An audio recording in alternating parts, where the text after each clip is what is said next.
All right, everyone. Welcome back here after a little under an hour of a break.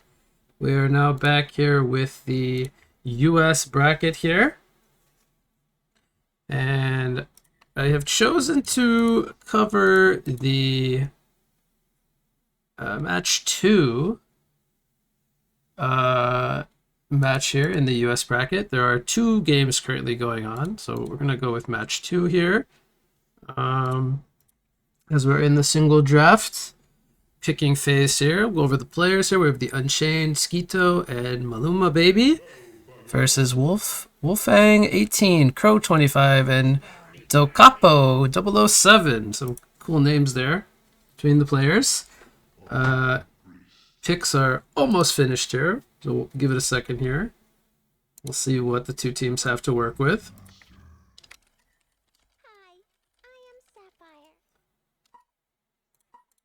And the winner of this matchup, we will be taking on the winner of match 1, which is currently underway as well. So let's see here. We have Balfagor, Empath, and Adrenaline for Legion, going up against Drunken Master, Polywog Priest, and Sapphire.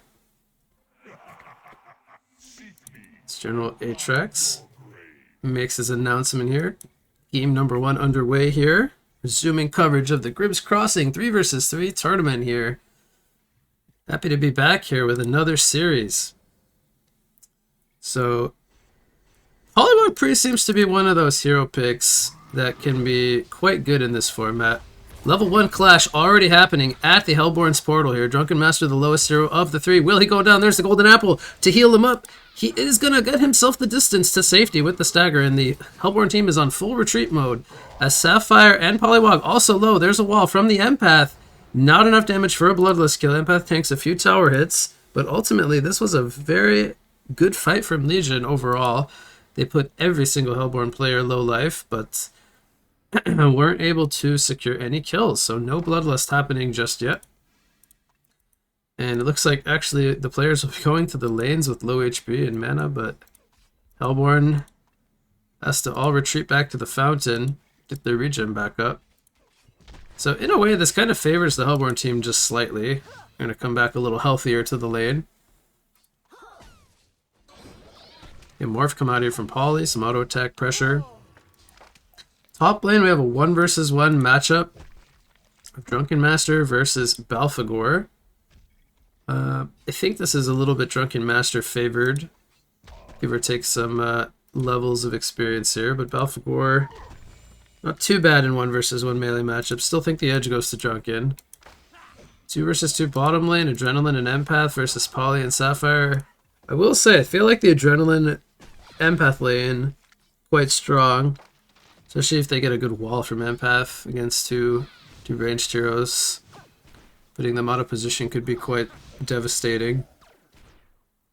We'll have to wait and see. So far, Hellborn is off to a good start here with the creep kills, but pretty even. Shard comes down, a little bit of pressure, nothing really following just yet.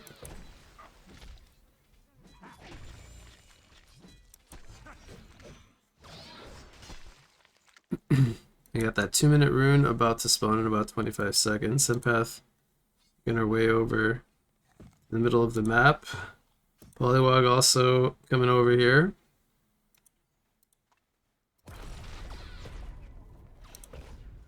I would like to see them kill that shard. I'll let Sapphire freely push that lane. Just going to allow them to secure the rune here. These 2 of them will go to the rune. See what they get here. A haste rune. I think they'll just probably pick that up. There's no gold for a bottle just yet. Maybe Drunken Master will send out a bottle. He just spent gold. Sapphire holding it for him, so it looks like he'll bottle that up. You know what? Bottom lane Polywog Priest getting gone on. The link will break the tongue tie there.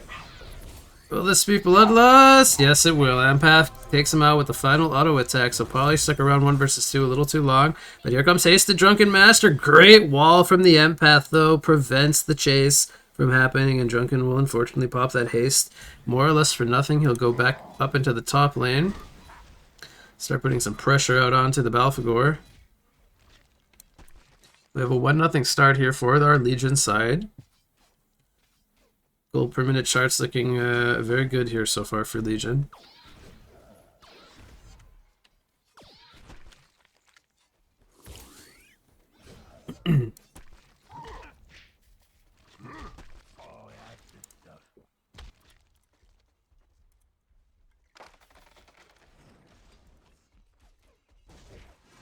So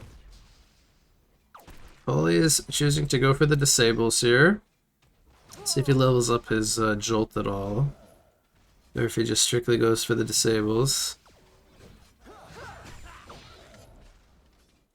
Meanwhile, Balfagor, he has not spec'd his demonic pathogen just yet, putting points into regurgitate and corpse conversion. A lot of pressure counter from onto the Drunken Master. And with Balfagor getting some free reign, he's taking a heavy creep advantage here in the top lane, as he puts some pressure out on the Drunken Master. Bottom lane we have a fight. There's the reckless charge pushing Adrenaline back, but looks like there's still going to be enough damage, and they take out Sapphire. Poliwag also might go down here. So much damage coming in. Final auto attacks as well as the Essence Link from Empath. They clean up the bottom lane, and all of a sudden it's a 3-0 start here for Legion. 2 kills going their way here. Now Adrenaline's up to 360 gold per minute. He might be going for that sorcery ring. Just needs about another 250 gold to finish that. Then he can start spamming those shard blasts. Alphagor picks up a ring mail here with the bottle to give himself some armor against the Drunken. Makes sense. It's level 6 here. Has the Hella Neworth available now.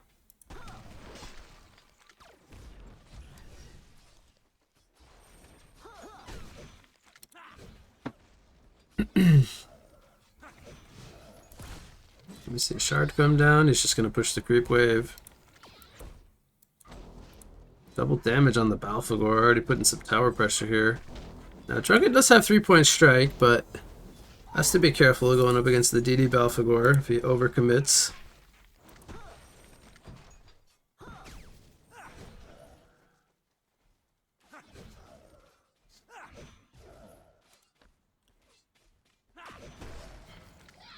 And there's the sorcery ring picked up by Adrenaline. Gonna bulk up his mana pool. Allow him to be more of that spellcaster style of hero. He jumps in, but there's the shard from Sapphire come down. A lot of pressure coming out. But Poliwag is blocked off by that wall from Empath, and they turn it around and take him out. Now Sapphire's the one who's in trouble as well. There's a link from the Empath coming out. She will break it. Does he have enough mana? No mana for a shard blast, but he's going to tether him and pull him back. There's the auto attacks to follow, and it's a double tap for Maluma Baby there on the Adrenaline. He is a serial killer, and we have a 5-0 hero kill lead, favoring our Legion side. Now they continue to make good work of this Adrenaline Empath lane down in the bot lane. Alphagor finds himself an invisibility rune as he was pressuring the top tower. It's almost down from those corpse conversion creeps. He's gonna regen some HP and mana with some potions at the shop here. Drop a ward of sight as well and make his way back to top lane, where it looks like he's going straight into the plated greaves. Just valuing that armor against the Drunken. And the creeps actually take out the tower, so he wasn't even needed to be there. Gonna attempt a rotation here, maybe for some kills and eventually a tower push. Let's see if he can find a good Hell on Neworth opportunity. They're playing this very passively. He might just go in. Here come the creeps tanking the tower. The Death's Halo from Adrenaline, holding them in place. Polywog Priest taking a lot of pressure. He will fall. Drunken Master's here. It's a full-on 3v3, but 2 of them are already dead now. So Adrenaline picks up a double tap. Drunken is the only one alive. Hella Neworth's actually been down this whole time for 5 more seconds, but they're not even going to need it. No Hella Neworth needed. Full genocide here at 7 minutes, and it's an 8-0 hero kill lead. This tower, I think, is going to be short work here for our Legion side. Alphagor just pushes that rather quickly. I see the power of Adrenaline. Looking at that damage chart, he's already at 24% hero damage. Sapphire's in some trouble. Her shard gets taken out by those creeps. Hell on Neworth was back up, and that means Sapphire is no more. So much damage coming out between Adrenaline and Balfagor. Drunken Master looking for a kill here, but Empath uses the As-1, throws out the Link on the Adrenaline. He's manning up here. Has another Shard Blast, takes out Drunken, and now Poliwag is in some trouble. He has a tongue tie, but can he really turn around and man up here? I don't feel like he can. The Shard comes down from Sapphire, but this is not going to net them a kill. So the lead continues to grow. 10-0 hero kill lead. Belphegor finds himself a Haste Rune now on top of things. He's going to most likely regen his HP and mana here at the base.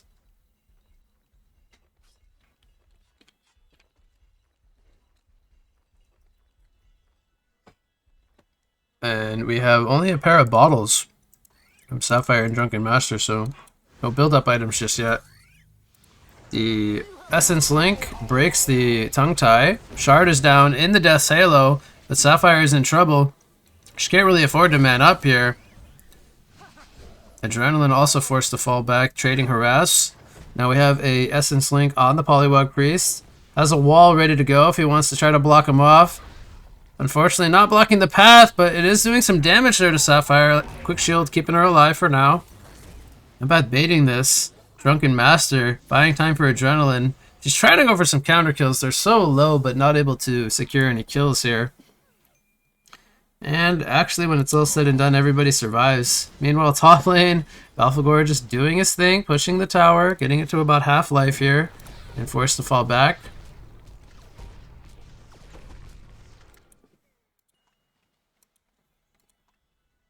We have a Manitou picked up on Adrenaline. Looks like he's going for a Gnome's Wisdom with that Ring of the Teacher. Makes a lot of sense here to just kind of bulk him up in this team. Empath is going for the early Astrolabe, and we have Belphegor already with the Energizer and the Plated Greaves. So good team items across the board on all Legion heroes, making them very potent to deal with. 3 players up here for Hellborn trying to deal with the Belphegor, but can they really shut him down? He has the Haste Rune still in his bottle to utilize. The team support's trying to make its way over as we have an Invis Rune on the Adrenaline.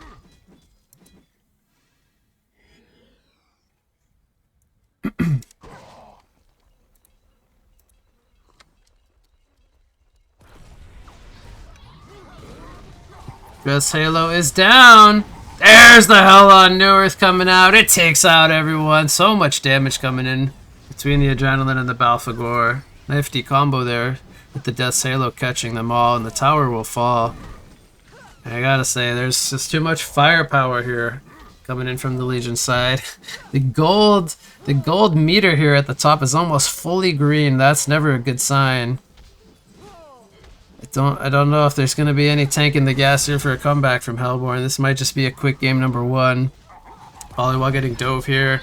Gets pulled back by Adrenaline. The Shard is down. There's trying to get a return kill. Drunken gets the lunge here, pushes Empath back, but he still has the As-1. Gets inside Adrenaline. The Essence Link now healing up Adrenaline on the Drunken Master.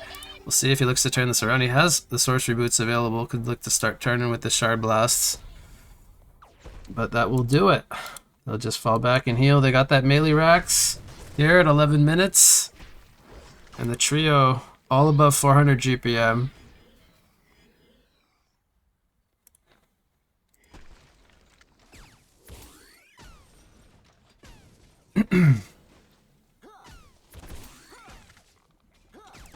Drunken has completed Ghost Marchers now.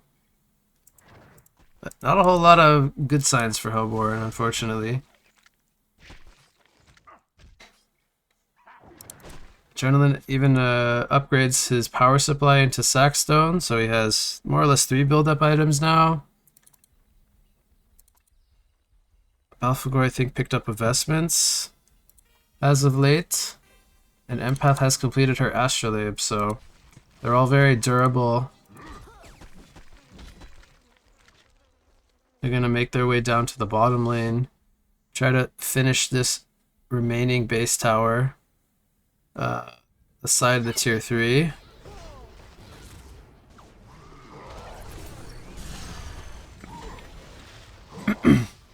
Wall comes out from Empath locking Sapphire in place, but Pollywog's gonna fall first. There's the Honorme doing good damage. They take out the Sapphire. Now Drunken is all alone. 1 versus 3. Not a whole lot he can do. He falls, and it's a champion annuish streak for Adrenaline. And this should be a Rex. They're spawning in about 10 to 20 seconds, but that is all the time that they need with Balfagor leading the way to take this Rex out. Meanwhile, in the top lane, the big melee creeps are pushing in the wave.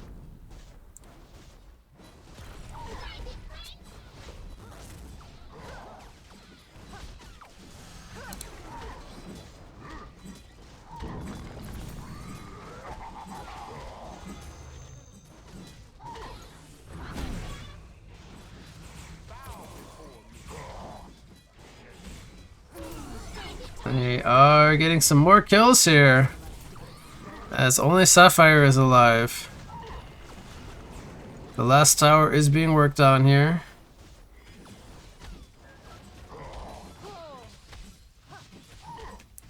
And the shrine, it's only a matter of time. The 2 sets of mega creeps coming in. Oh, the crystallize. Gotta hold them in place here.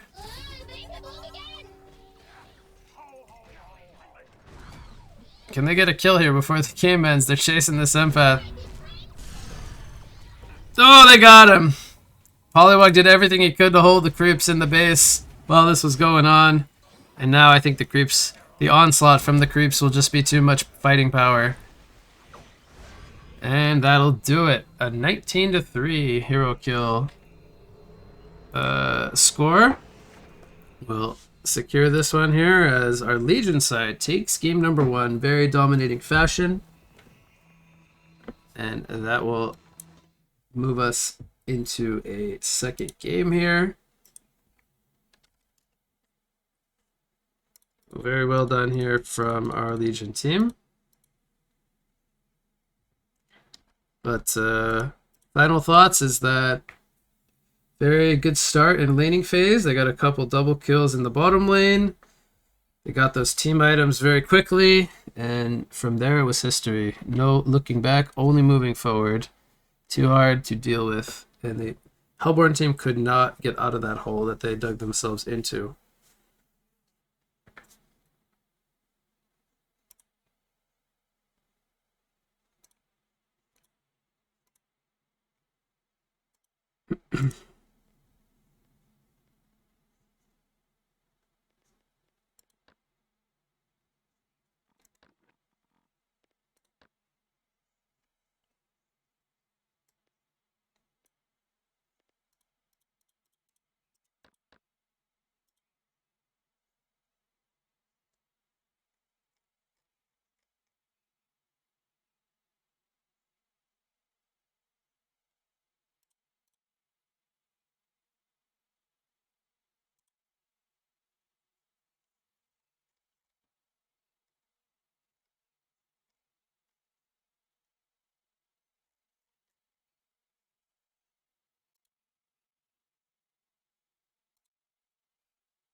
While we are in between games here, I'll just pull up the bracket here for everyone tuning in.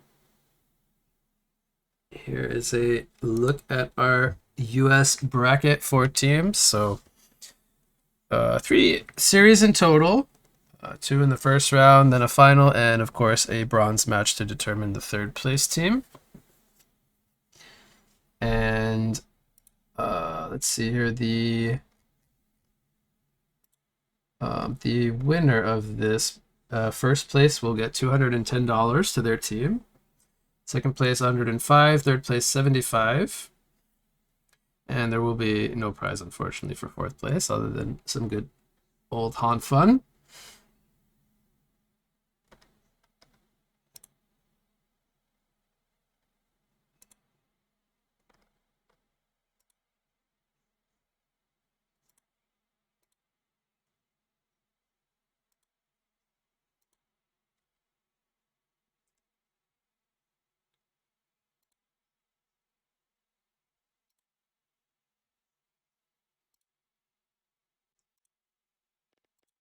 All right. Looks like match 2 is underway. Oh, I will join that up.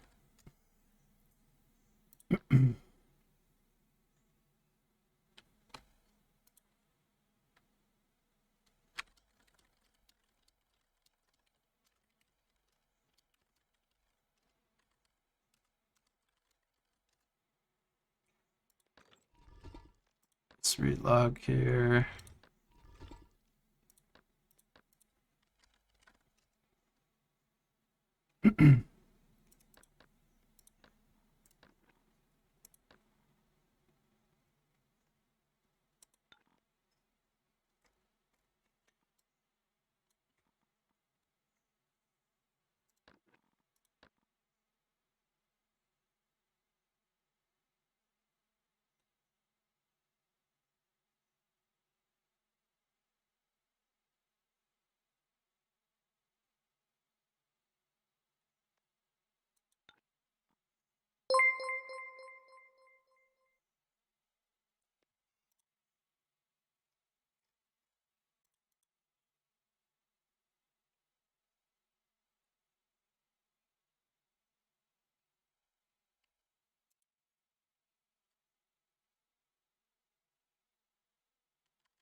All right, so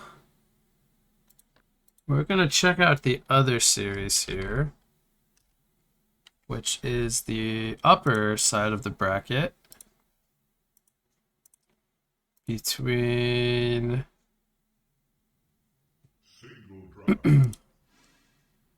oh, we already are 2 minutes into this one, so let's get into it. So our Legion team, I do not know how to pronounce Blue's name, so unfortunately for him, I'm not going to say it. We have I Am Atomic and Cream. Then we have on Hellborn, Enter in Rear, E. coli, and Lubed Heinous.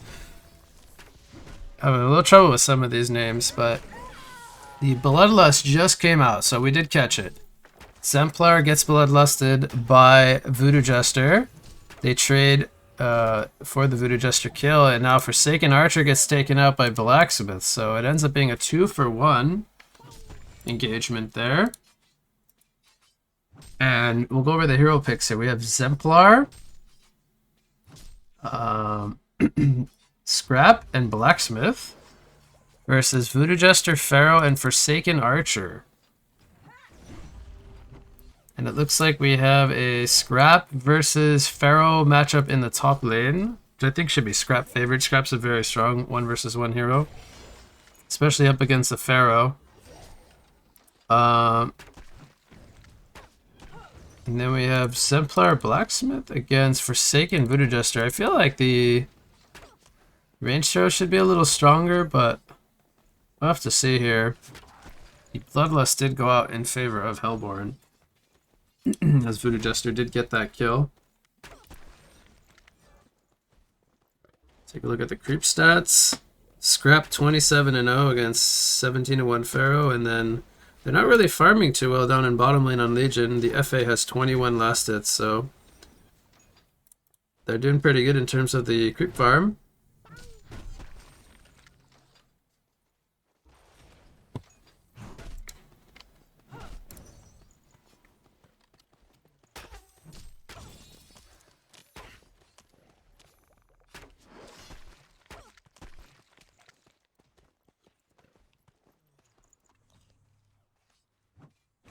It just looks like Blacksmith's the support here.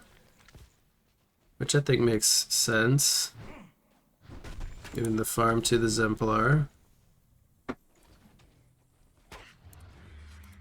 Scrap continues to do very well here in the top lane. He spawns his Vorax. I'm going to be interested in how in the world you deal with Vorax early in the game when you're only 3 players and you have to rotate players over to deal with it. Voodoo Jester taking a lot of pressure, but so is Blacksmith. He tries to tree juke, but he gets taken out first. It is a 1-for-1. Zemplar jumps in on the Forsaken. There's a golden apple. Tower assisting. Will this be a kill? It will be enough damage for a kill, and a double tap comes out for the Zemplar, despite Forsaken getting to her tower for some assisted damage.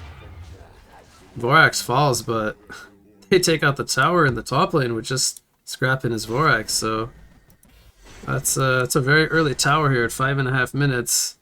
I think Scrap definitely proving to be a very powerful pick here early on, except he plated Greaves as well.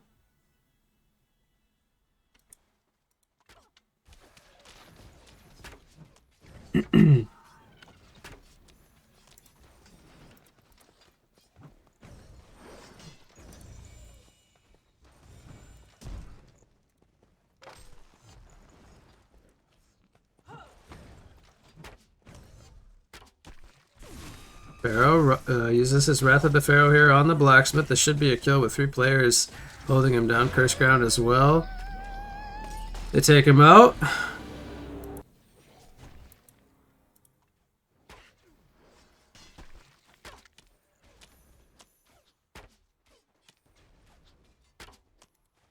feel like at some point they're going to need to address this Scrap. He is getting too good of a start here. Already up to 450 gold per minute.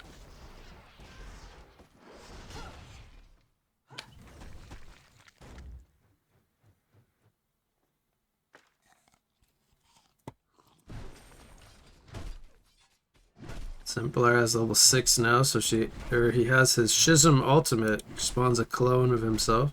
2 illusions actually, sorry.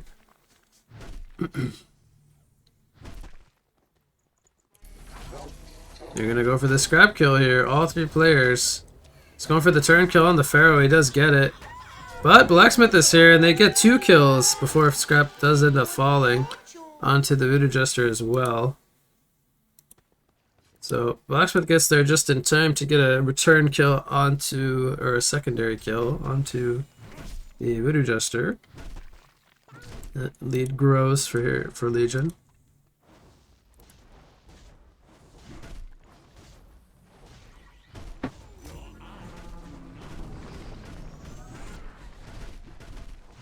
A lot of damage coming in from Zemplar here. Wrath of the Pharaoh comes out into piercing arrows under the tower. So a little too greedy here from Zemplar. They were trying to put some tower pressure on this last outer tower. Scrap's gonna bottle up the regen, throws out a Zoomerang. Mousetrap stun connects. Blacksmith has a stun in 3 more seconds. They choose not to go for a chase.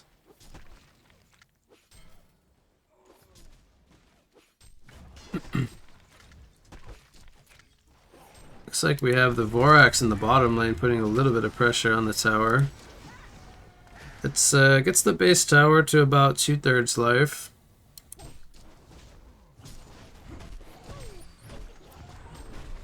And we see all of Legion grouped up here. They take out the remaining outer tower.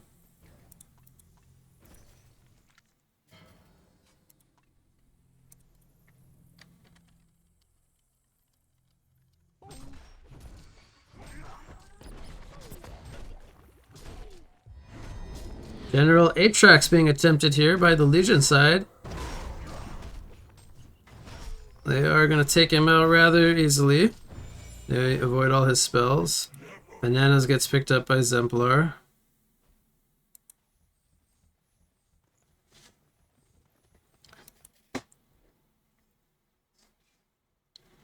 Quickblade was just picked up by Forsaken Archer. Here comes the Schism ultimate. They take out the Voodoo Jester. Piercing arrows doing a lot of damage, but not enough for a kill just yet.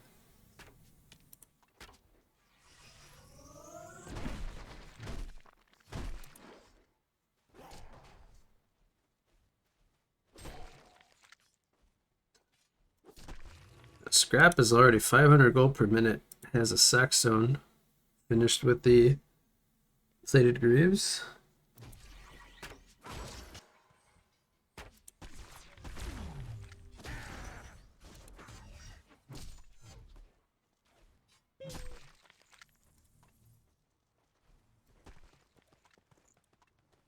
Let's see here.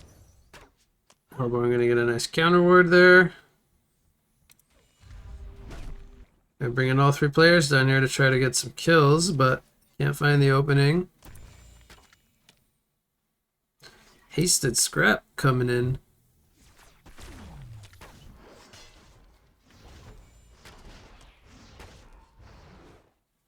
Nothing gonna happen here, unfortunately.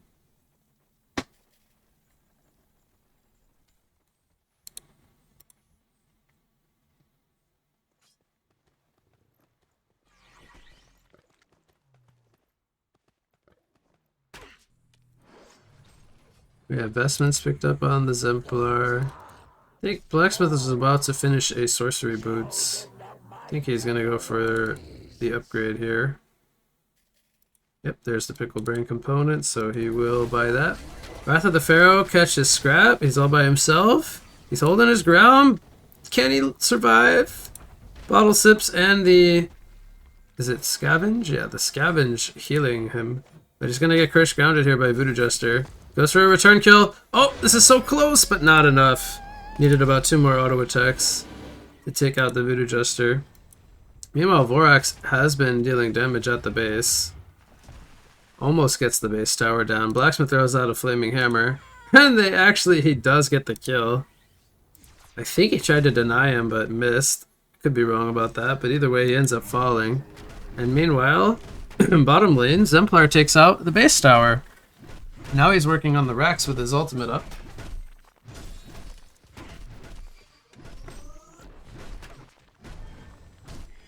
Multicast comes out on the Forsaken Archer, but they're not going to follow that up. They're just strictly going for that barracks. Pharaoh lines up a wall here. Rax does fall, and it will be a sacrifice here from Zemplar as another multicast comes out. Again, not enough for a kill, but Bling Volley going to be avoided here by Blacksmith.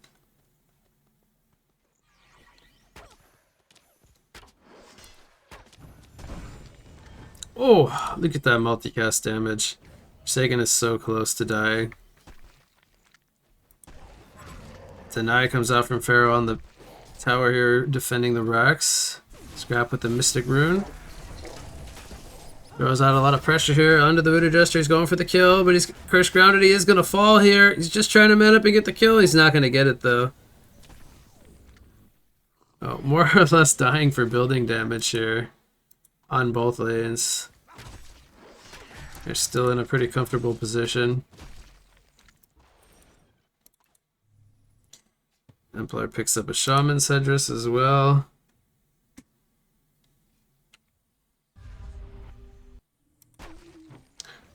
So both Raxes are open. Melee Rax in the bottom lane dead. Full set still in the top lane. See, they have a Vorax ready to go when Scrap spawns. We'll see if they group up with it. Voodoo Jester is going to be bursted down here by the combo from Zemplar and Blacksmith. Looks like they are going to go for the top lane with the Vorax. This is still a level 1 Vorax, but still strong nonetheless. It's like having another hero in your team, so to speak.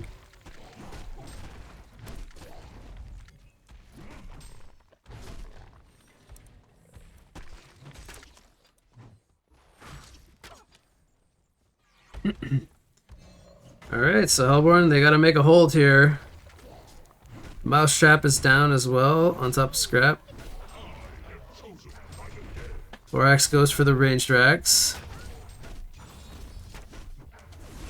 Here comes Wrath of the Pharaoh. He's gonna get stunned up by the Mousetrap as he flies in, gets a 2-man wall. Nursing Arrow is not available just yet. There's the Voodoo War doing tons of damage here. They're trying to get a kill. Curse Ground takes out Blacksmith. Ranged Rax is going to fall. They did kind of prioritize getting that Ranged Rax.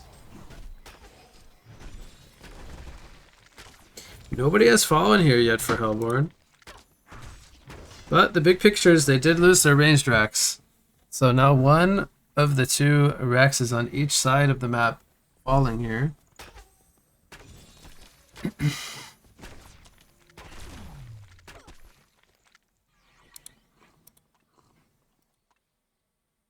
Scrap picks up an invisibility rune.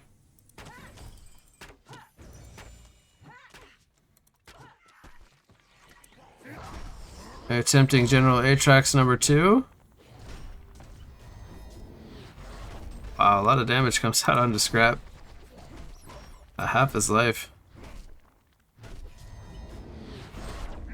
Scrap gets hit with another one. Not too interested in dodging those.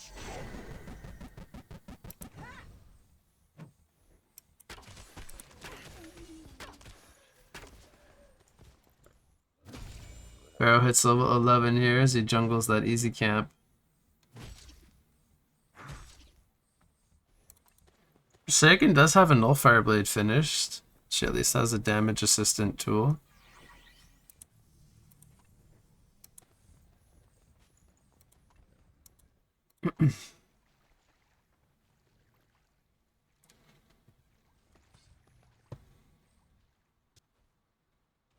You see the completed barrier rattle here for Exemplar.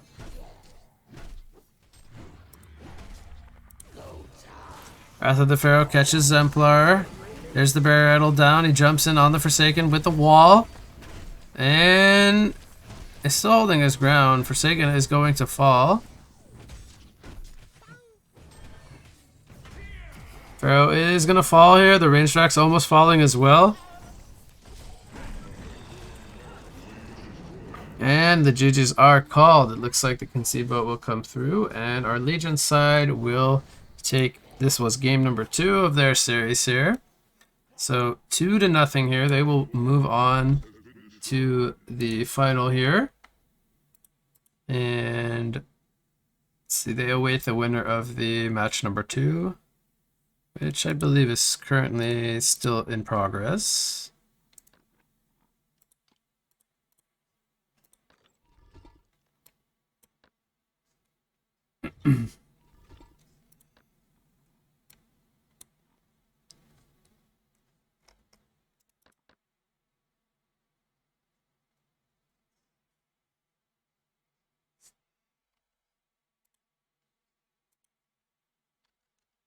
So we can go ahead and take a peek here at match number 2.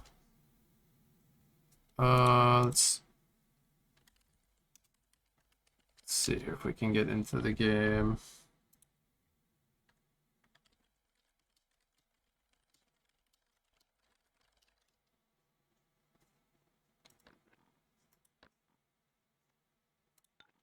Let's see if I can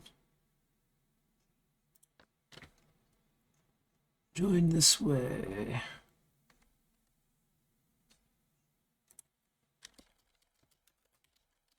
Single draft.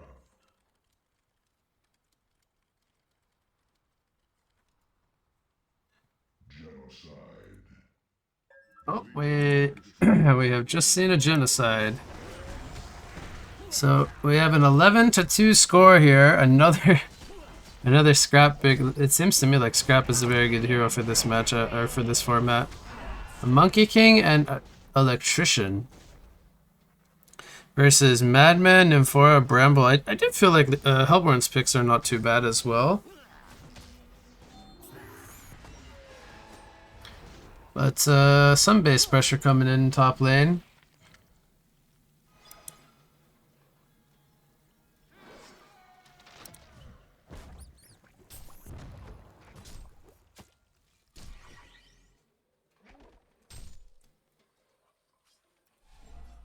We have a puzzle box, level 1 with sorcery boots here on the Electrician. He's 440 gold per minute. Monkey King, Ghost Marcher, Soul's Bulwark, and a life tube. Grip comes out here on the Bramble. Throws down his shrubbery. Has a vine wall. He's going to put it down defensively. Nymphora also blows up a pod. But Madman was not here. His bottom lane. And Vorax needs 30 more seconds before they can spawn him. Nymph getting gripped by Electrician is going to fall.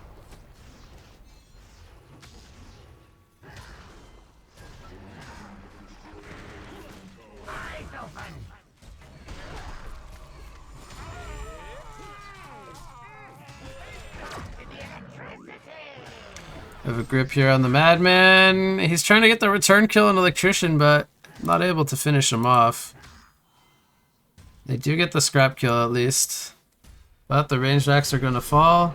That Soul's Bulwark doing a lot of extra damage here with the creeps. Good Zeal stun comes out from Nymphora to stun up the Electrician. I think Madman should be able to chase him down here. There's the barrel roll, takes him out.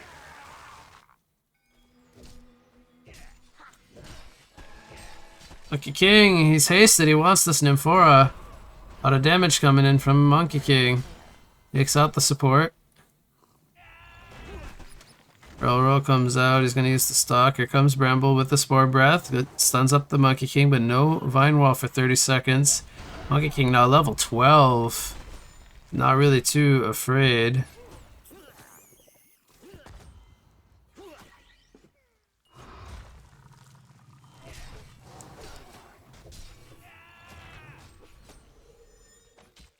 Scrap and Monkey King proving to be a little too strong here. He's got mana for the flip. He's gonna maybe throw out the Wanjin Slam in a sec. Rumble does end up falling. He turns around to man up. Monkey King is going to go down though. And they catch Madman with a grip. They have enough damage with that puzzle box. Oh, this could very well be the full melee rack set up here in the top of Hellborn Space. Mousetrap, it's gonna connect, and they take out Nymphora as well.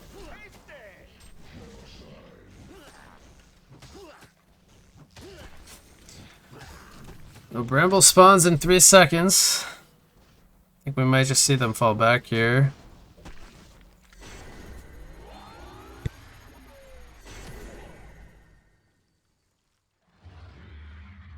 Eyes at bottom lane. Vorax, bite, destroy. Bring it all down.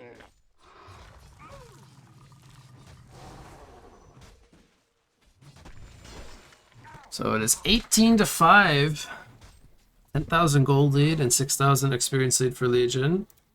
Bottom lane, we have a heal pod down. They want to protect this Vorax on the side of Legion.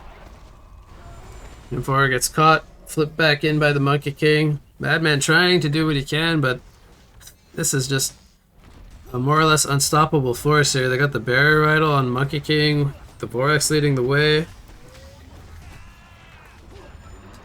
Tower falls and the Rax is the only thing remaining here protecting that shrine with that last tower.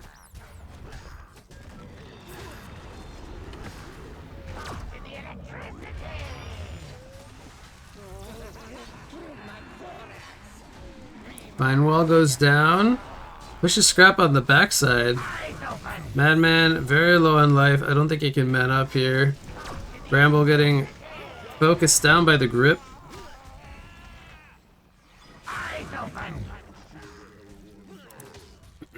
And that will do it. That's going to be the full 2 Raxes. The only thing remaining in the Hellborn base is that shrine. And pending a miracle, I don't foresee this being a turn here.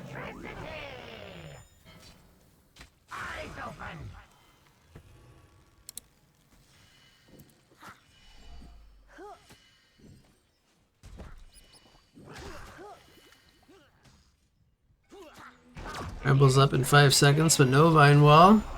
Nymph gets taken out. Someone likes to get Oh, Madman gets a counter kill here on the Scrap. Oh, Electrician stuck in the creeps, but not for long. Monkey King low on mana. Grip comes out onto Madman, but there's the shrubbery. Oh, they're actually going to clean them all up. Hatcher comes out for Madman, but bye-bye, base. The creeps will do the final job. And that will do it. 2-0 here. Going the way of Legion. They will move on here. and they will face the winner of the previous match you guys just saw. So we have our finals, two teams are ready to go, and it's not done just yet for those two teams. They do get to face off in the bronze match for third place. Following up this one.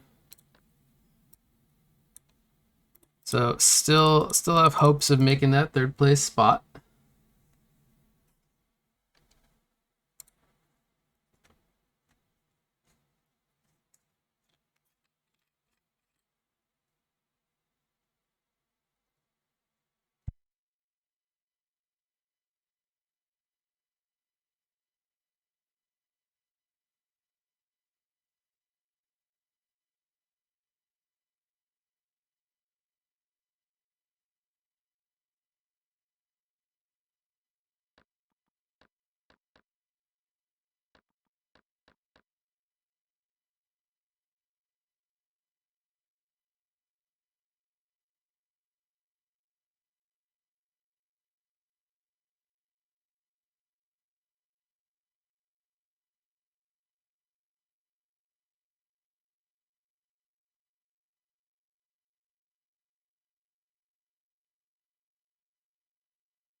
Single draft.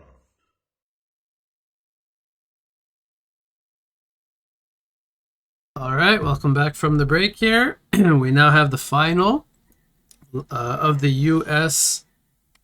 bracket here. Winner of this series, best of 3, will take the first place prize. Both of these two teams won their previous match 2-0.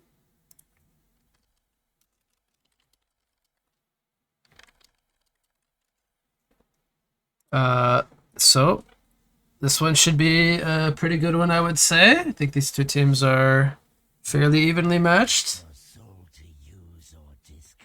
We'll see what the two teams are able to pick up here. See some picks coming in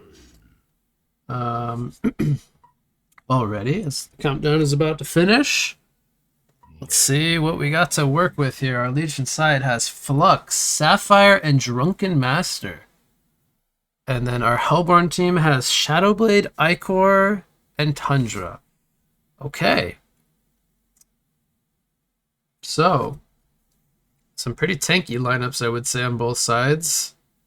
Who is going to be the support for Legion? That is the question. Maybe support Flux? I'm actually not sure how they're going to... Drunken is definitely farming. He's picked up a hatchet and a buckler. And this player, Cream, played support Blacksmith in the previous series, so they're swapping up some roles here. Sapphire, I think, could be a support, but they're going to go support Flux. Okay. Oh, Sapphire carry makes a lot of sense as well. It's a hero Lucius plays a lot, so he's pretty comfortable on that. And then we've got Kirby on Drunken, Walker's on support Flux, so they swap up a couple of roles here. And Lucius also played solo lane scrap. Now he's playing dual lane, so they're definitely changing things up. We got the Ichor Shadowblade lane here from Hellborn. Ichor is pretty nifty, I think, in a 3v3, but there's not really any debuffs he can really transfer, so unfortunately his pick is not maybe the best for this match, but still a strong support hero. And then Tundra is very strong. We've seen his presence already today in earlier series. So Tundra definitely is quite good in this format. A lot of pressure already coming out from Hellborn onto the Flux. Support Flux, I mean, he's tanky with HP, but doesn't really offer a whole lot early on. And definitely with the Life Leech from Ichor, the Shadowblade and Ichor can just man up early on. Put a lot of harass from far away. Drunken versus Tundra, I think, is a pretty even matchup, but maybe slightly Drunken favored. But I really like Tundra, as I said. Great hero in 3 versus 3, so I think he'll do just fine.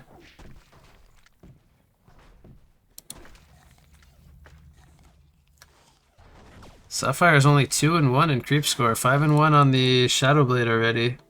A little bit better creep score on the Hellborn dual lane here, 2v2. Tundra gets boxed out off the creep wave top lane. Drunken healthy on life. Tundra maybe needs to send some regen. He's quite a bit off his bottle if he's trying to save up for it. But that's the pressure early on from Drunken Master with that level 2 stagger, just able to kind of box the Tundra out.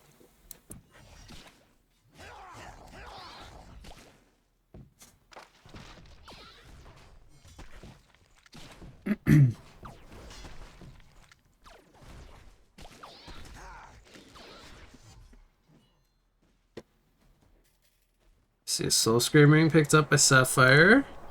Iron Shield was picked up by Shadowblade. There's the Shard into head smash. A lot of damage coming in on the Shard. Sapphire gets turned around though. There's the power of the Life Leech.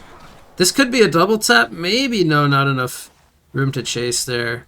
And Sapphire is the one who goes down first here. Nobody falling for Hellborn just yet.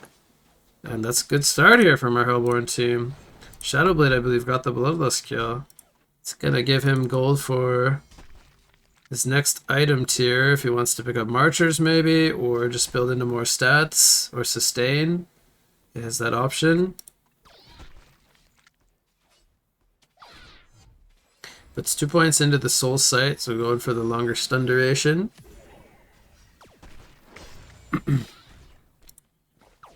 It's a mana pot delivered there, picks up the Marchers.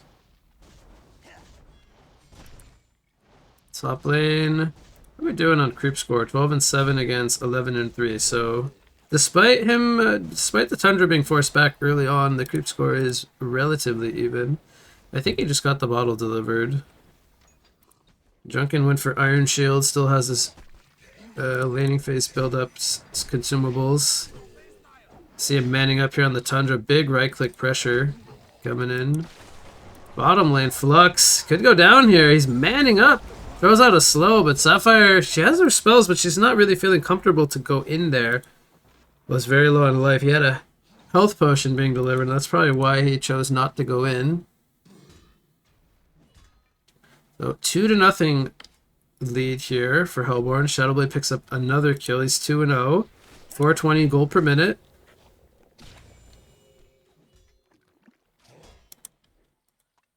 Four-minute rune spawns haste. Tundra bottles that up. That could come into play once he hits that level 6 mark.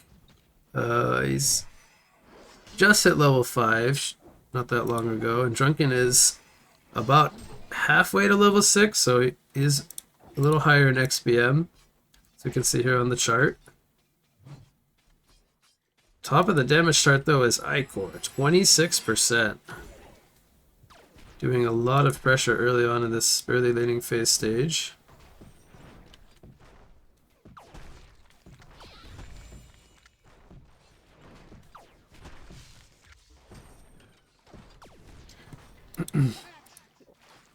I think Drunken could actually kill him if he hits level 6 here and catches him with a 3-point strike. Despite the haste rune, it might be enough damage. See if he goes for it. There it is. He hits level 6. Goes in. One more hit, and he does kill him. My caster prediction comes to fruition as he did pop that haste rune, but it was not able to save him in time.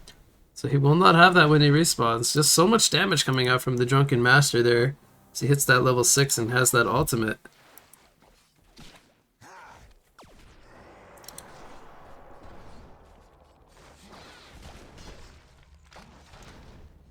We see the gold is almost dead even here. 600 experience lead for Legion. Bottom lane, we have an engagement here. Transfusion is out on the Flux. Shadowblade and Icor manning up with that life leech, but here comes the shard from Sapphire. They're looking to turn it around. Shadowblade, will he fall first or the Flux? Shadowblade goes down and Flux also goes down, and now Sapphire is manning up for the Icor. One more hit needed, and it will be 2 kills in exchange for that one as the Legion team gets a foothold here in this bottom lane. Trading 2 for 1 there. Finally bringing down Shadowblade's 2-0 reign. And just like that, Sapphire is above 300 GPM. Meanwhile, I missed this one, but it looks like it was a pretty close battle, as Tundra's still not level 6, almost takes out the Drunken Master, but Drunken, with a double damage rune, gets the better of Tundra once again, so he is now level 7. Very far ahead of everyone else in XPM. More importantly, he is 2-0, and he is now 380 gold per minute.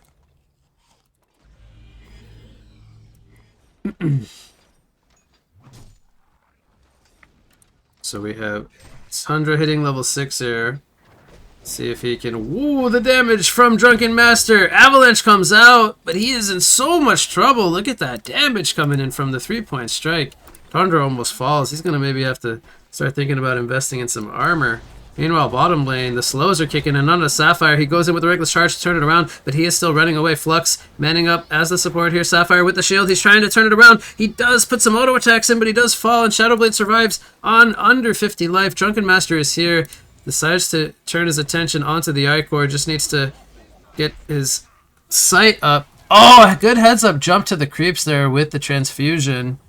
Getting himself the distance away from the Drunken Master, so nobody falls for Hellborn, and they do bring down the Sapphire.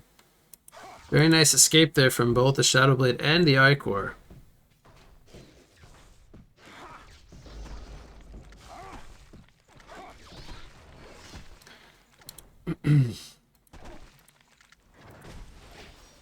Under no avalanche for 20 seconds. It's going in here. Needs one more strike. There's the 3-point strike coming in. Good pressure. Not enough for a kill.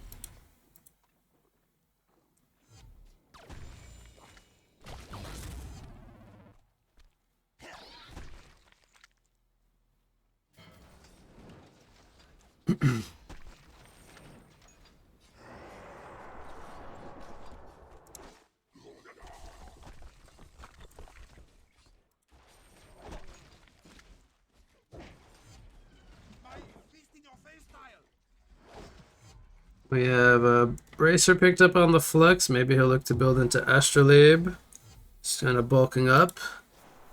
Knuckles picked up with boots on the Sapphire. We'll see if he maybe goes for Steam Boots. Bulk up his damage and survivability. I expect Drunken to go for Ghost Marchers. We'll see where he goes from here. But currently 4-4 hero kill score.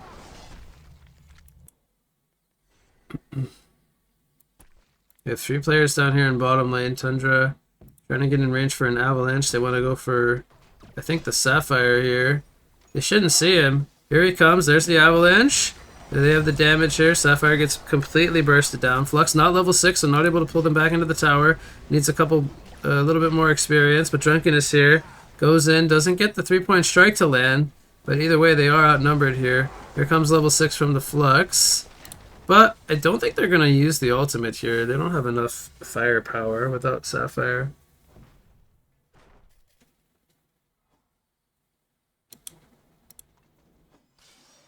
Looks like Shadowblade's building into Knuckles, has Steam Boots already. Not farming too badly himself. He's 340 GPM with 2-in-1 stat line. Drunken catches Tundra out in the... almost at their base. Just runs him down. Doesn't have the avalanche to use. But Tundra is now 0-3, unfortunately. Falling very far behind the Drunken Master in terms of gold per minute.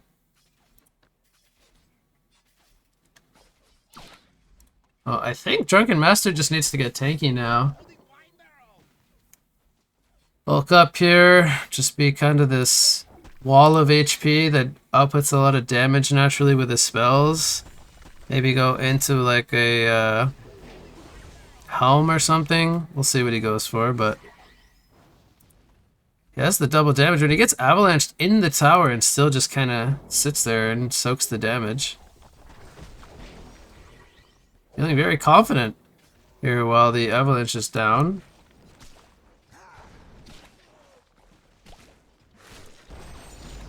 Lux goes in with a pull into a release slow. Forgot the name of it there. But the Astrolabe is picked up by Icor, so they're pretty durable here on the side of Hellborn as well.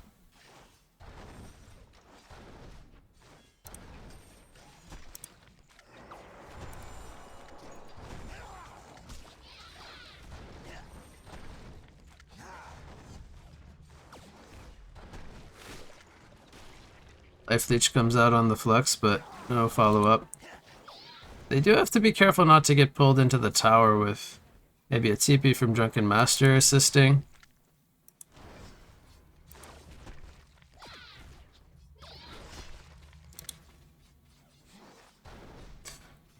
As far as the creep farm is considered, Sapphire and Shadowblade are almost dead even on creeps. The big difference is Drunken Master with 60 creep kills, top lane. A little bit more than the Tundra. So I think he just got a rune. He picks up invisibility in his bottle.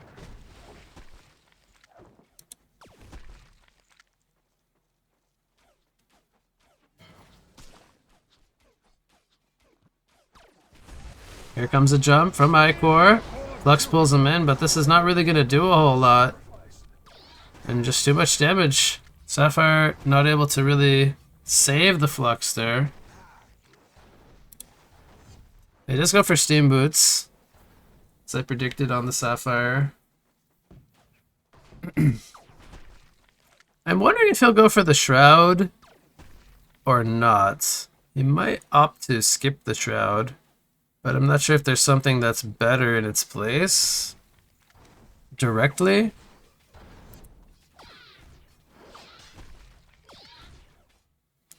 He's trying to bait here. They have Invis Drunken Master. 3-point strike comes down onto Icor. He jumps over to Shadowblade. It's not going to save his life. The shard is down, but Shadowblade's a little bit too tanky. And now Tundra is here. Portson has an Avalanche, but I don't think they really want to man up.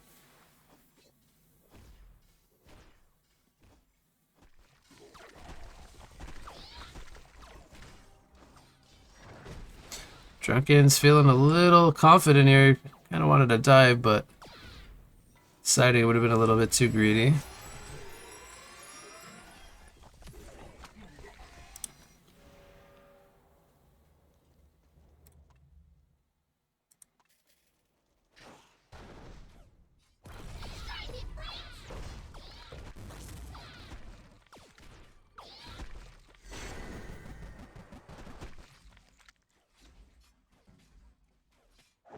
So we have a 2,000 gold and experience lead for Legion here at 14 minutes.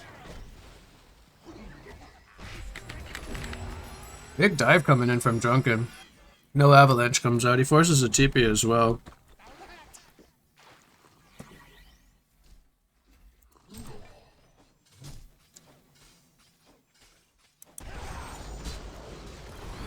Shard comes down here. Flux taking the brunt of the focus fire in the beginning here. Shadowblade goes down on the Shard. 3 versus 2.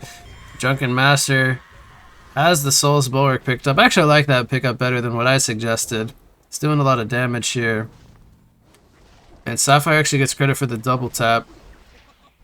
Drunken Master is trying to make it a hat trick. But Flux ends up falling. As I think the piercing shards did some good damage there. I missed that, but they're going to turn their attention onto the tower and bring it down. Seems like having an early Soul's Bulwark is just really strong, also for taking out these towers. Oh, he finds the bird there on the cliff.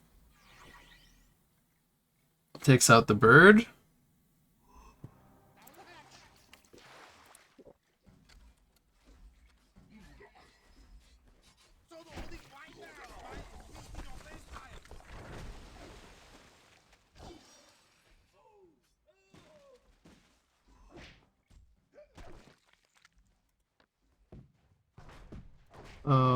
See what he decides to build into next with 1,000 gold. And Sapphire goes for Firebrand. I was contemplating if he would go for a Geometer's Bane. Just to kind of like remove the slow from Icor. Even from Tundra, instead of going for a Shroud. Just going for more of a agility build.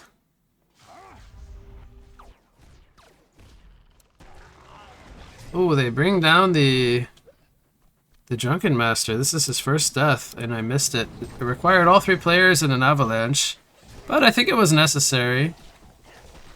Because this guy was becoming a monster.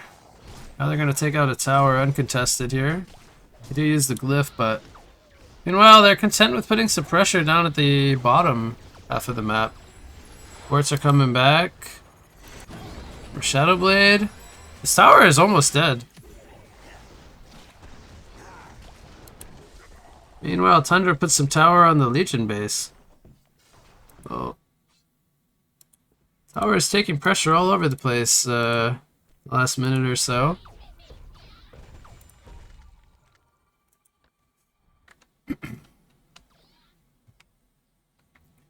Tundra is invis currently. I think he spots the Sapphire here, but he should see that they're all here. Icor is in the area as well.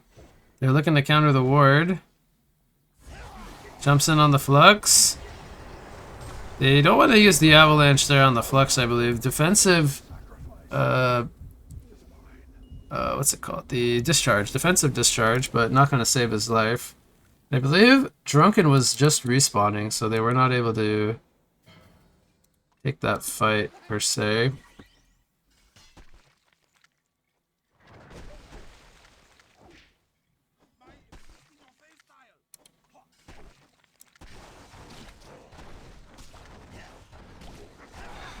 I will say, once Shadowblade hits level 11, that is a big boost to his attributes. Right now he's at 17 agility. He doesn't have the most items just yet, but once he gets level 11 and completes one more item, he's going to have like plus 50, plus 60, 70 stats, and that's going to be a huge bulk to his damage pool.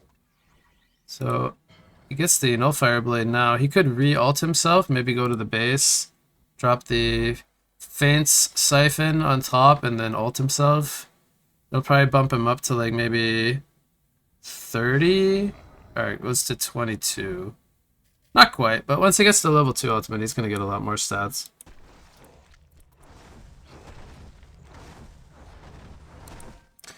It is actually quite crazy how much damage boost the Shadow Blade gets once he picks up the Nullfire Blade. He starts to hit so much harder. And he can even, once he gets level 2, he can purge the Sapphire Shield off of Sapphire, so that's 220 HP they won't have to, or shield that they won't have to worry about.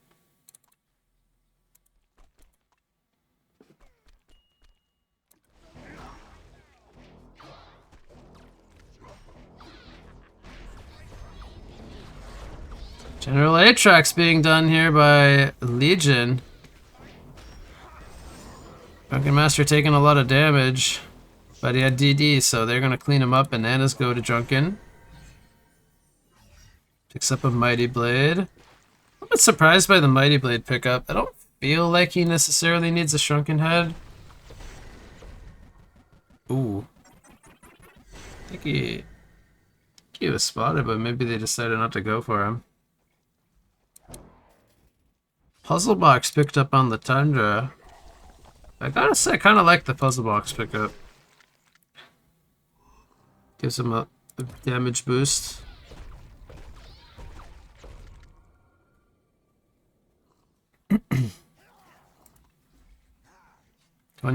Twenty-minute rune will go haste to Tundra.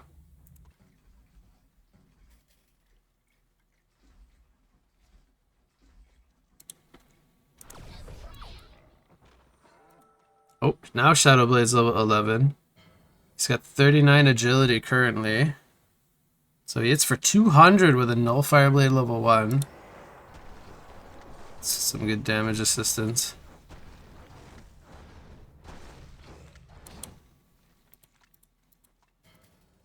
Old Geometer's Bane picked up on Sapphire. It's a big item for her as well. Puts the shard down. Here comes the damage from the shard. And there's the life leech. They're healing both. Shadowblade needs to man up here. Unfortunately, not going to be enough for a return kill. Tundra wasn't there in time to get an avalanche off, and Drunken got there just in time to kind of assist for some damage. He goes for an Ice Brand, by the way, not a Shrunken Head.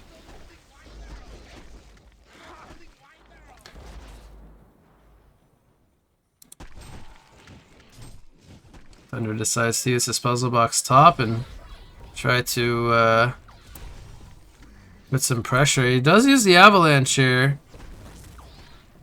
Decides not to kill the shard. Defensive tower takes some pressure. Meanwhile, bottom lane, with Shadowblade dead, the Rex falls. Flux and Drunken trying to finish off the set here, but Shadowblade respawns and they decide that without Sapphire they should fall back.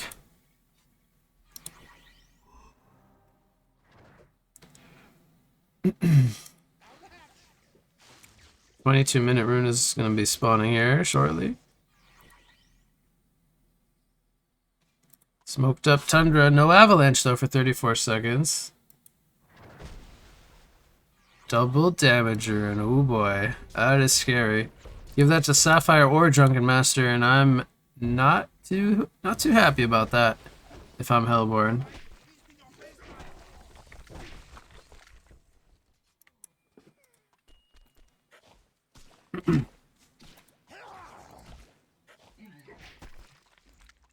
So they have bananas on Drunken Master, and double damage is given to Sapphire. Oh boy, here we go. He doesn't pop the double damage, but now he does, and look at that damage. The shard gets taken out though. Drunken Master falls as well as Sapphire. Oof, I think they maybe miscommunicated that a little bit. If Sapphire went in right away with the DD, I think that...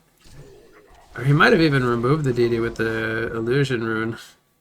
Wow, okay, I was not expecting that. Hellborn completely surprises me here. They only lose the Shadow Blade, but they go 1 for 3. They clean up entire Legion team despite being in a deficit here.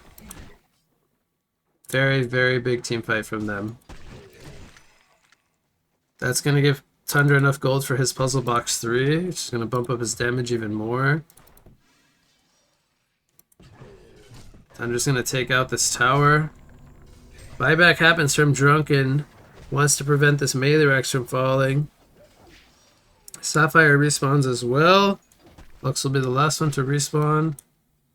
One more fight like that from Hellborn, and this early Rex from Legion could kind of be negated here. Boy, I feel like that was a missed opportunity with that double damage rune to really kind of just put a finishing punch to this game number 1, but proving we have a lot of game here still to go. Haste rune going to spawn in the middle of the map. We'll see if they bottle that up. They have, this is Drunken's bottle on the Sapphire.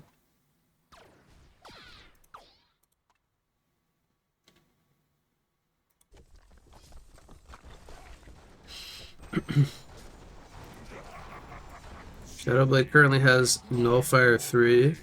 General Aatrox respawns. Still a banana on the Drunken Master. Well, maybe Sapphire will take the next banana.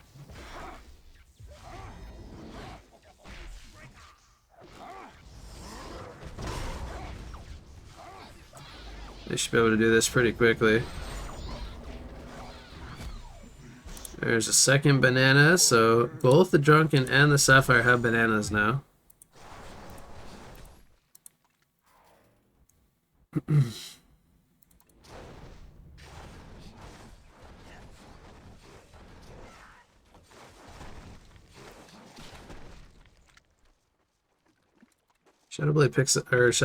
Sapphire picks up a Blessed Orb. And I think that's gonna be Nullstone. Perhaps against the Tundra. She doesn't want to get Avalanche Stun. And with both a Geobane and a Nullstone, it would be quite hard for Tundra to catch the Sapphire. Take out the last outer tower here. Meanwhile, bottom Shadowblade is going to have to probably TP back here. Tundra is going to fall. Most likely he does. Shadowblade and Icor are here now. There's the ultimate from Icor. Flux pulls them both in. Flux is going to fall though. Shadowblade is forced to retreat. He's waiting for his stuff to come back. He has the Nullfire Purge ready to go. Might want to look to purge that Haste Rune if he could, but I guess he can't catch the Sapphire here.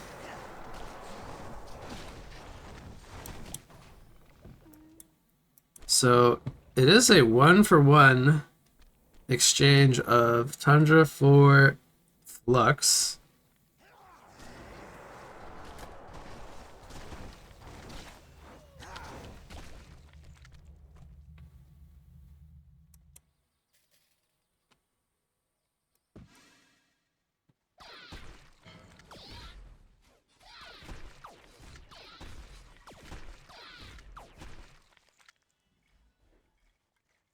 I think we're just gonna see Geobane as well from Shadowblade. I mean, it would make so much sense against Sapphire and Drunken to have a Geobane.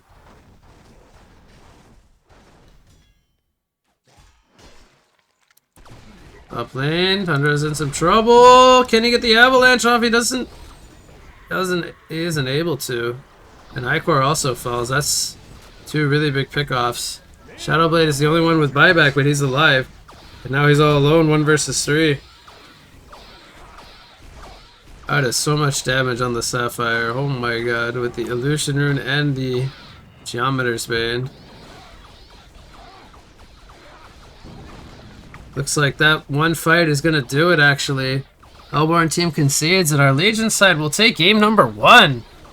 That fight proved to be the difference maker, as this game was relatively even, I think, more or less up until that point, but very well played here from the Legion side. They take that one.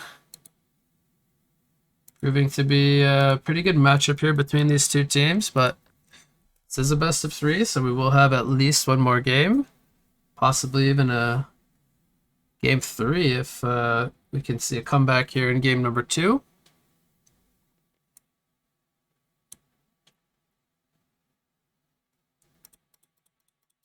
So for me, the Drunken Master just got a really good start this game. In comparison to the Tundra, I think the 2v2 lane bottom was even won by Hellborn. Shadowblade had a pretty good time. But ultimately, the Legion team pulled through.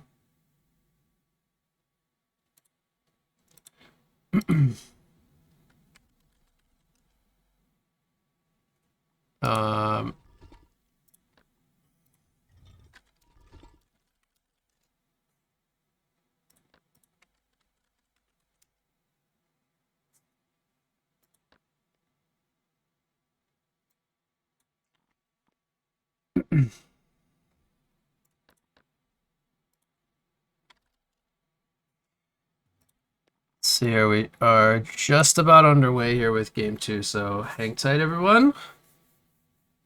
Very short break. We'll be resuming.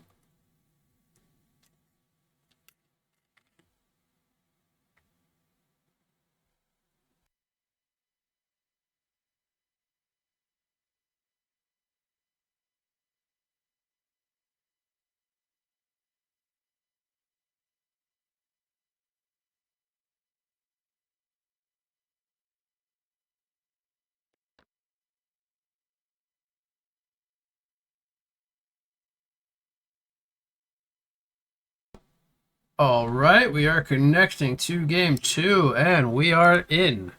So, Legion team is currently up 1-0 here. For everyone joining, let me just quickly show you guys the bracket before any heroes are picked. So this is our US bracket for teams.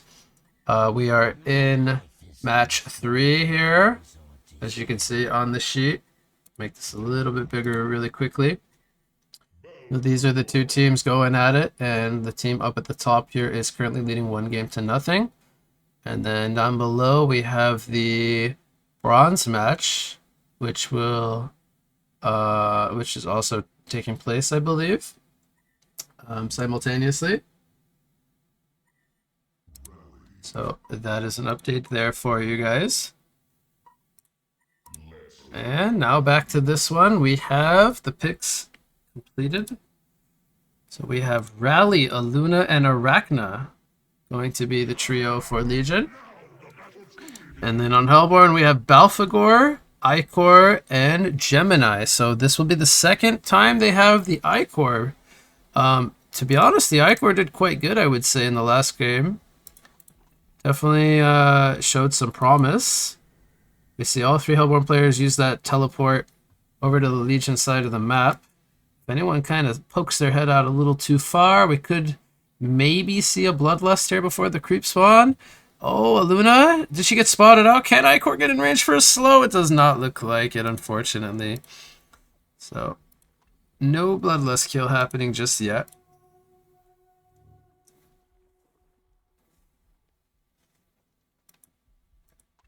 We're going to have, I think, a Gemini Icor lane, and then Balfagor as like a solo. Maybe... Is that what they're going to do? Are they going for a Bloodlust here? Oh, he does land the Gemini Twin Fang stun. There's the Regurgitate from Balfagor. And Arachna, one more auto attack. It's enough. There's no Golden Apple on the Arachna or anything like that to save him. So, very nicely done here. Hellborn comes out of the gate with a 3-man Bloodlust attempt in the bottom lane. Balfagor is going to run over to the top lane. Rally getting a good start against the creeps here. 4 and 3 creep score. So they swap up roles once again. I Am Atomic was the Sapphire last game. He's playing support Aluna. Grimm was the Drunken solo lane. Now he's playing dual lane. And I can't pronounce Blue's name, unfortunately, but he was support Flux. He's now playing solo lane Rally, so we swapped that up. And same with Hellborn. Maluma Baby was the Tundra in the solo lane, and Unchained, I believe, was Shadowblade. So both are farming positions, but they've swapped to solo and dual lanes. They're going in on the Arachna here. Gemini could be in some trouble now. The slows are potent from Arachna. But Icor manning up here. They're going to get the kill on Arachna. Icor needs to be careful here. Tanks 2 tower hits. Gemini Twin Fake Stun comes in on the Aluna. Power throw. Getting them both very low. Final auto attack will take out the Icor. So it is a 1-for-1 in the end. And our Hellborn side does jump out to a 2-to-1 hero kill lead. Meanwhile, up in the top lane, AlphaGore versus Rally. He got here to the lane a little late, so he is losing the creep farm a little bit.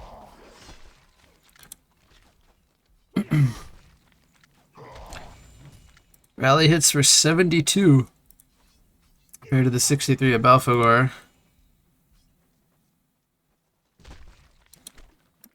There are no creep kills on the Gemini, which is, I think, very important to point out here because the Arachna is 10-3 despite being 0-2. So she is still 300 GPM, whereas the Gemini is 150 GPM. Now the creep farm still kind of helping her out here, even with the deaths. Double damage Icor. They're not afraid, though. They are turning it around. Gemini stuns in on the Arachna, but they're not going to follow it up. Power throw missing on the Icor there.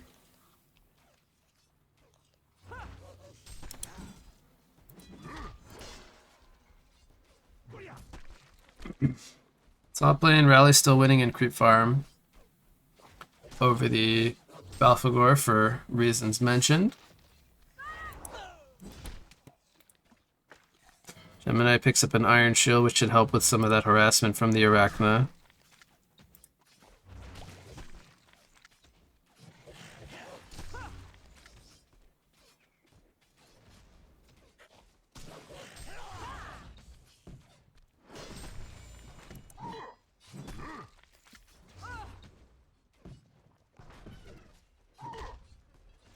Actually gonna check.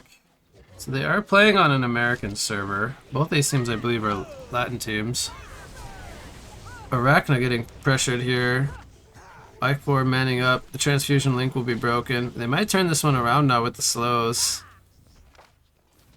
Power throw was used as well. Some good pressure.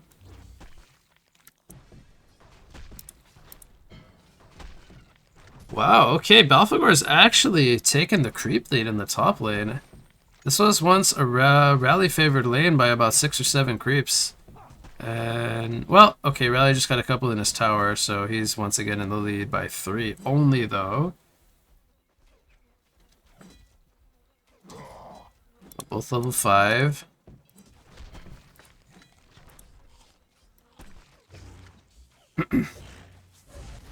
Well, since that early start, pace has kind of slowed down a little bit, but they are still going for kill attempts.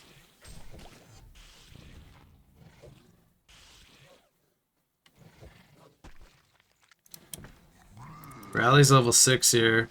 Might go for a Compel into Seismic Slam. Didn't have mana, actually. He did have the Lunar Tier, but I don't think it would have been enough for a kill.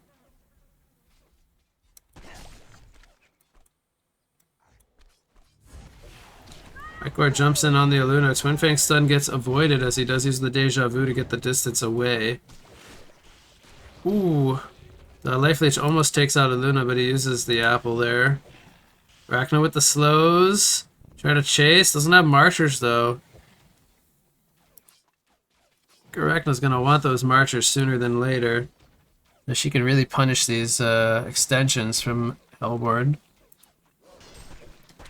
Power throw connects. Gemini is forced to use a defensive Twin Fang jump.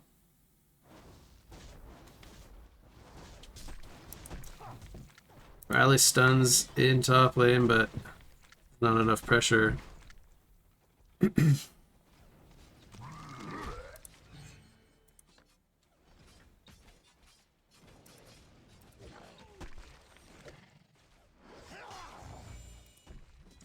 Six-minute rune. Looks like Balfagor is the winner here. He's going to be on top of it. Picks up a haste.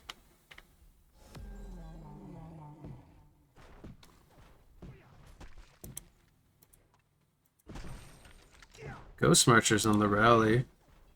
He hits so hard with his battle experience, giving it 15 level 1 extra damage. I think he could have honestly skipped the demoralizing roar altogether. Just went for full-on battle experience with Compel. Bottom lane, Icor jumps in, man mode here. There's a slow coming in. Gemini on the Arachna. He's thinking about Twin Fang jumping in, but I think he would fall as Arachna a little bit too healthy on life. There's still a power throw available on the Aluna. Alphagor working on the tower now, forces out the fortification. Rally TP's back in. Not really the best hero dealing with these minions. There's the hell on Neworth coming in. Trying to force out the Compel. Actually, it was already used, so I'm not paying attention whatsoever. Doesn't have Slam for 44 seconds. He decides he's going to port home and just get regen as fast as possible.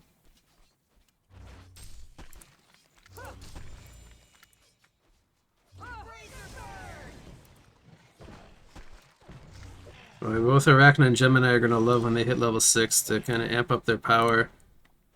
That Spider, they could definitely go for a kill. Gemini, he can also split into dog form, which breaks the tether, well not tether, but the Spider attacking him. But he obviously becomes weaker with level 1. What's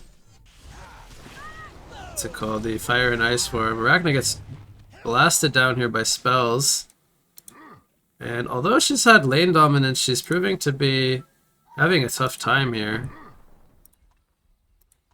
Mystic Illusion Rune gets bottled up by Balfagor. Meanwhile, the creeps were able to push and assist for the tower kill.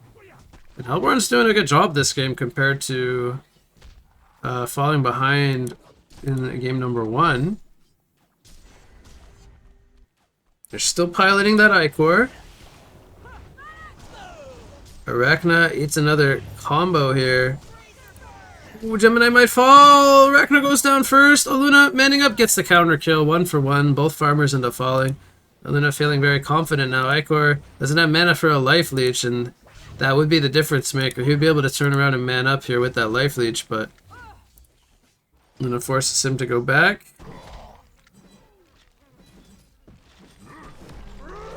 Combo comes in from Rally. Barely touches Balfagor. And now Rally, well, he's going to be just fine. Oh, Arachna, she's chasing the Balfagor here. Those web shots, hits level 6, throws out the Spider. This is going to be a dead Balfagor. He is going to fall.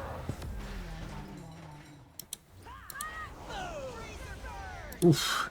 Gemini almost gets the kill there. Didn't get in range for a Twin Fang stun to land.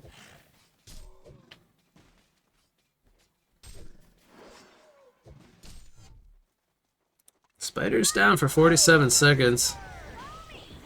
There's the Joggo form. He doesn't have mana though. That's one of the issues with this level 6 Gemini. He gets less stats when he splits 80%. So unfortunately not able to use the spells there in dog form.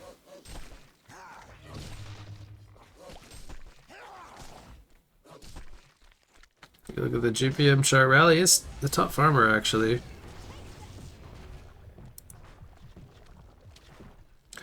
Alphagor decides to make his appearance down in the bot lane. They want to finish this last outer tower, if possible, but here comes Rally. He has something to say about that, and Balfagor all of a sudden finding 3 heroes focusing him. Balfagor is going to fall, and that's a haste on the Rally. That is why. He survives very low in life, 60 life.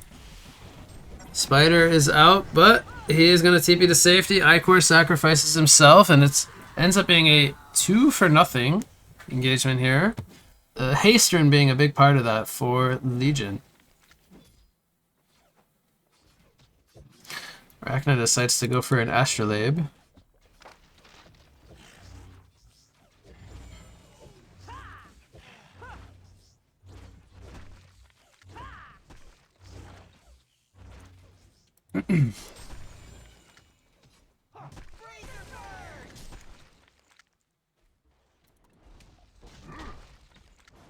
We see Icor also picking up an Astrolabe, both sides valuing that pickup. They're farming Arachna decides to pick it up actually over their support. Goes for Steam Boots on the Luna. We have an engagement here at the top. Hell was up though and stuns up Gemini in dog form. Rally is taking heavy pressure from Icor, but it's not enough.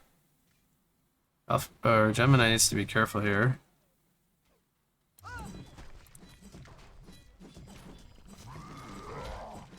AlphaGore again in the bottom lane, putting his attention on this tower. A lot of damage coming in.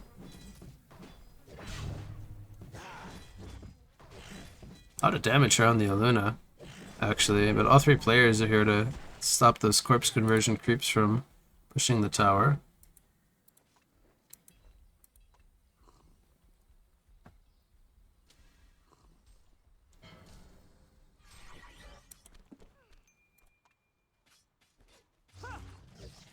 Oh wow, they see him here with that word of sight. Icor, can he bait this long enough? Here comes the Hell on Nearth. Astrolabe comes out from Arachna. And she might fall here if the creeps can slow her up. Yep. Oh, Luna could be in some trouble as well. Comes the Regurgitate. I think he's going to be just a little too fast.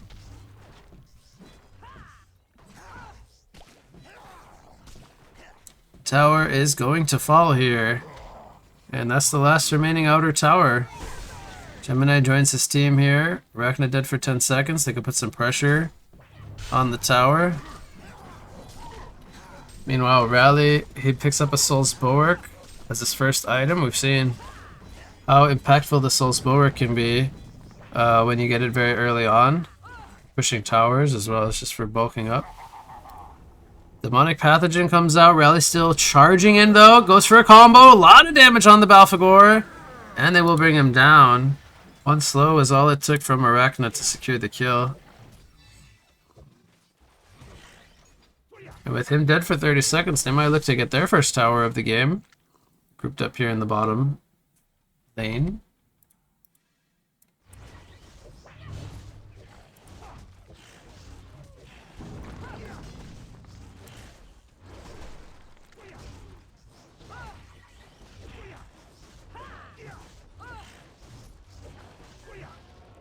So they do take out that first outer tower, and they have secured themselves a 1600 gold and 3200 experience lead. The rune will be bottled up by Rally.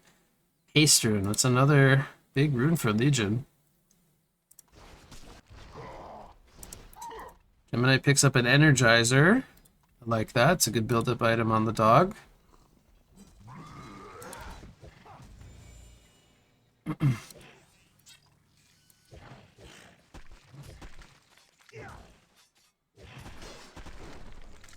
Well, Rally actually has 2200 gold saved up, and to be honest, I wouldn't be surprised if he opts to skip a portal key and just go into like a staff. Make that slam bigger radius and more damage. I feel like that could be a viable choice here. Don't think they necessarily need the portal key. We'll see what he does though. I mean, portal key wouldn't be out of the question. Even just finishing a demonic breastplate could technically be a viable choice, I would say, but my first thing I would like to see is probably the staff.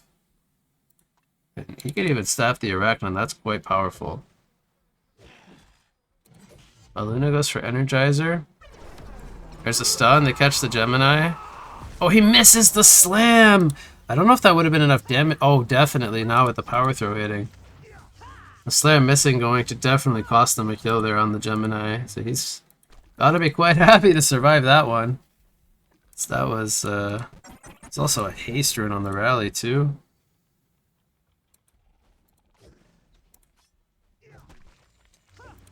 Gemini picks up a major totem. Might be looking to upgrade that power supply into Sackstone for some more stats. Icor's pretty happy to have his Martyrs picked up. Upgrades those into Striders. I saw he was running around without boots for quite a while.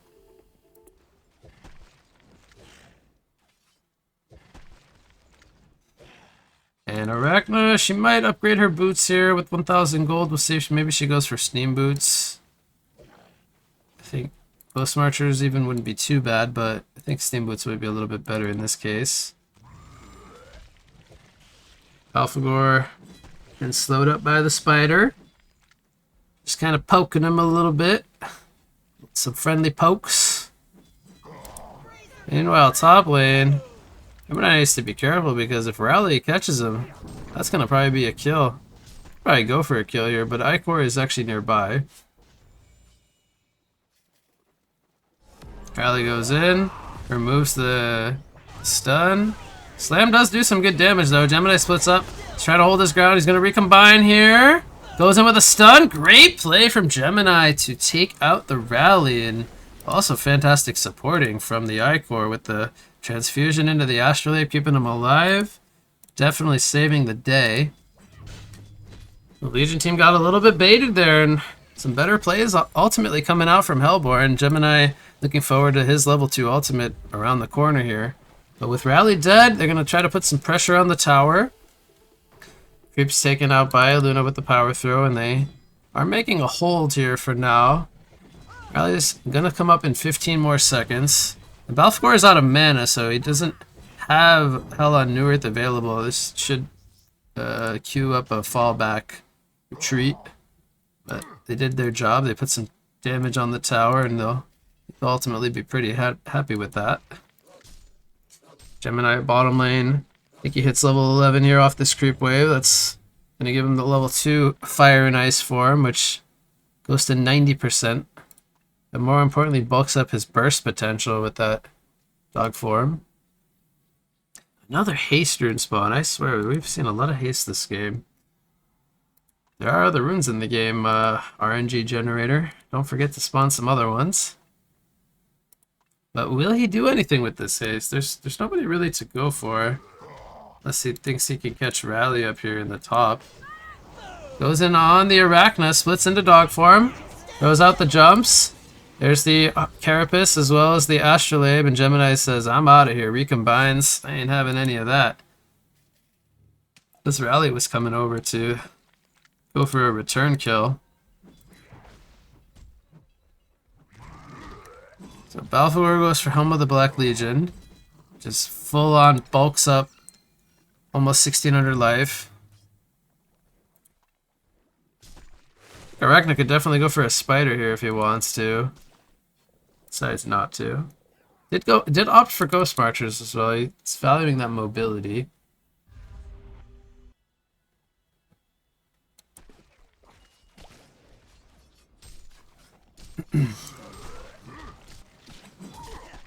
So we got the 2 level 11 ultimates on Hellborn. I would say that is their advantage currently. So that Legion still has 2 heroes level 10, but they're waiting for those stronger ults to come in. Alphagor getting slowed up. The TP away might end up costing Balfagor his life here. Yep, they're gonna lose the Balfagor. Icor did all he could. Gemini decided to pour it out and defend the tower, go for the deny, and with Rally making his rotate over, they ultimately were able to get a kill there on Balfagor. No, they were able to bring the tower down, so they got a tower and denied a tower in exchange for a Balfagor. I think you could argue that that might be worth it. They open up the bot lane racks for a later push. Gemini with 2,400 gold saved up. Should be looking to build into some more stat items. Maybe a Dawnbringer here could be his next choice. Goes in on the Arachna. Icor is here as well. But she is very durable with the Carapace and the Astrolabe. This is why you pick up that Astrolabe on the Arachna. And Luna pops the Energizer, but not able to go for anything else. Rally though. Oh boy, he's trying to line up a stun slam. Here it is. That's the staff ultimate coming into play. So much damage, takes out the Gemini, and he is dead for 40 seconds. This could very well be some pretty good damage on Hellborn's base, to be quite honest. The tower is going to fall really quickly. He's got a buyback, so he is forced to use it here. Or feeling forced to use it. He jumps in, goes in on the rally. Meanwhile, bottom lane, Balfagor, he wanted to counter push, but they probably decided they want to hold their base instead. Meanwhile, the creeps. Oh wow, the melee Rex. Oh my gosh, the melee Rex is gonna fall to the creep wave. And that is very important actually. They didn't expend any hero resources to get that Rex. And now they're up in the top lane. Gonna maybe try to force the issue here. They have Hell on New Earth ready to go. Icor pops his ultimate. This tower is falling. Now they have a slam ready to go in 3 seconds. Alphagor might get killed here. He will. Rally gets a stun combo on the Gemini, so looks like Hellborn overstayed their welcome, even though they got the tower down. They are really focusing those buildings as an objective, even throwing their body at them. Now they have buybacks on all their heroes, so I think we might see... There's the second buyback from Gemini. He needs to buy items now. Now that he has no buyback remaining, he needs to spend his gold. Buy stats. Rachna gets stunned up here following the Icor slow. Rachna will go down. Luna was at the base defending, so Rally was not able to man up here without a seismic slam. But yes, he needs to buy items. He has no more buybacks. There's no point to save money at this point. If you're going to go all in and force building pushes, you need to spend your gold. And Balfagor, he did also use a buyback. That was his first. So Arachna's dead for 20 seconds without a buyback. There's the slam, does a lot of damage, but they're holding the ground with a life leech. Icor ends up falling. Rally, will he go down here? He does, as Gemini is now tanking the tier 3 tower. And there is no buyback on the rally as well. Can Balfagor and Gemini against the solo Aluna, can they take out this Rex here? The longer they take this fight, the more space they make for the creepway bottom as well to push that last range barracks, but with Arachna spawning, they were forced to fall back, so that will not happen here. Gemini goes for a Blessed Orb. Still not sure what he's going to build that into. It could be Geometer's Bane, it could be Nullstone, could even be Frostwolf Skull. All three, I think, are choices that make sense.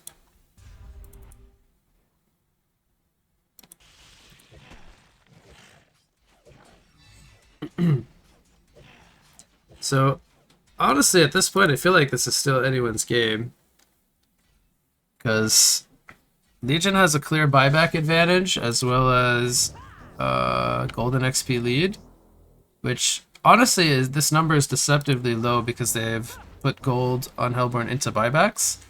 But the Hellborn has an advantage of buildings, so if they're able to continue that, they could still manage to pull this game out, despite being at a deficit still.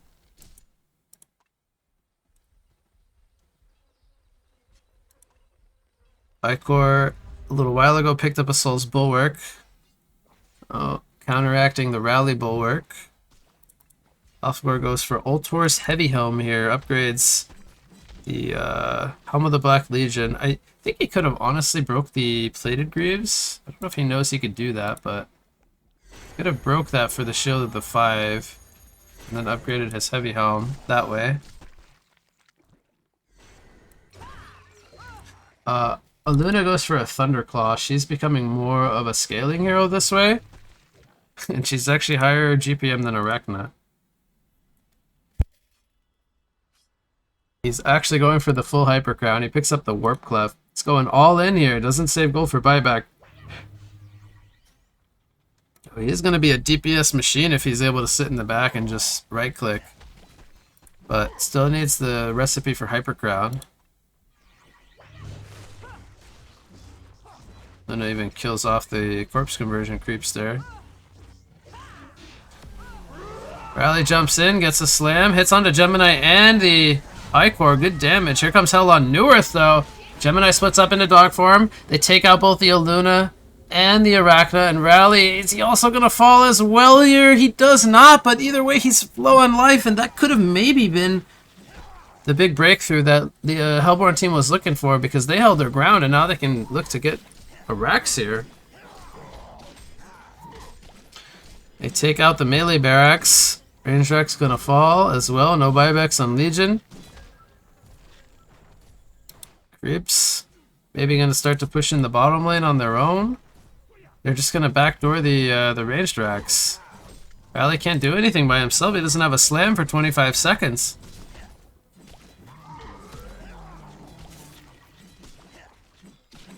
And that's going to give them the, well, more or less mega creeps in here in the Grimm's Crossing map here.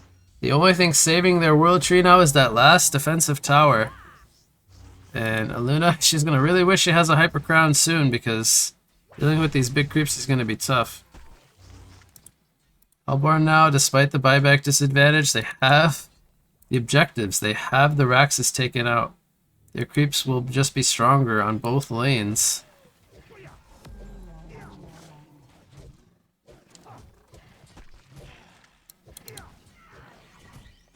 So, Rally, maybe when he gets gold, if he gets gold, he can look to upgrade Arachna's staff, but for now, they gotta just focus on killing these creeps. Null Fireblade level 1 picked up here on Arachna. And it was a Null Stone picked up on the Gemini. They're gonna use this map advantage to take out General Aatrox, get themselves a banana, if possible. Oh, Rally goes in with a combo! By himself, takes out the Icor. Power throws are coming in. As Arachna and company are here, Rally finds a regen rune, very fancy for him, as he was low on life. They had that ward the whole time on General Aatrox, able to set that up. They spy a Luna.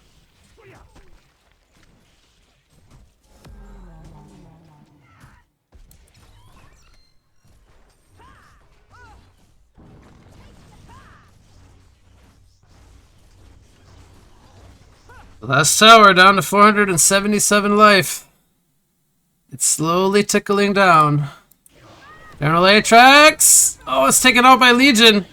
Arachna, it's going to cost her her life. Rally gets the bananas, uses them right away, goes back to full life. Alphagor and Gemini are on the pursuit. Tries to line up the stun. Nice avoid coming in from the Rally. Gets silenced up though, can't use the compel stun. Goes in, here comes a combo! And will it be enough to take them both out? It does bring down one, but Icor's there to save Balfagor with the turn of the Life Leech. And Aluna and Arachna are dead, as well as Rally, but he does buy back. Can he hold this? All by himself. Can he hold this? I don't think he can. There's another Hell on Newerth. GG's are called from the Legion side, and Game 2 goes to Hellborn. And that means we have a Game 3 to decide our first place winner here in the US bracket. So, whew, this series will go the full distance, as Game 3 is shortly upon us.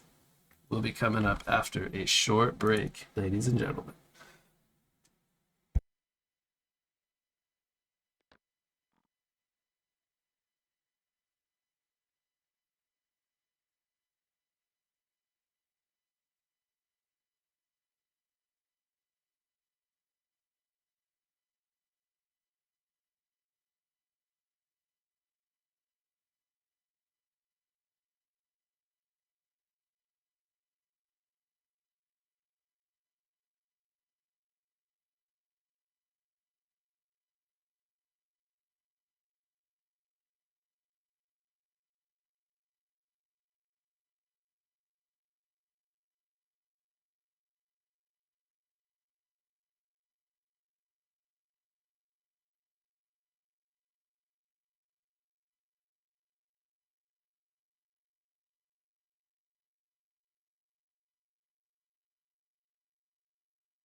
Single draft. All right, everyone, we're back, and this is game 3 of our U.S. bracket finals. Continuing coverage here between our two teams in match 3. Let me quickly pull up the bracket for you all very quickly while we have the picks about to happen. So this is what the bracket looks like. Match 3 is currently tied up 1 game apiece, so this is game number 3 we're entering now. And concurrently, our match 4, or bronze match to decide 3rd place, is taking place. So that is your quick update here with the bracket visual. And now back to our final match here, game number 3.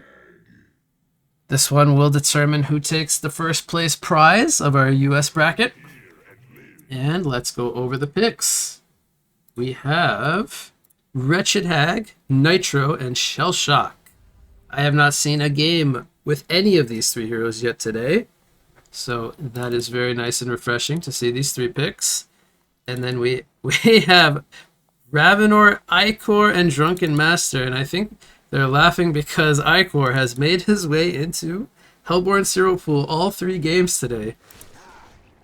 They're going to go for a first blood attempt here on the Shell Shock. He could roll here. Could he roll? Oh, he went to the Fireflies. He does not have the roll. Oh, he could not roll without having the roll leveled up. And we see Hellborn off to a good start. Just like in game 2, they get the Bloodlust very early on.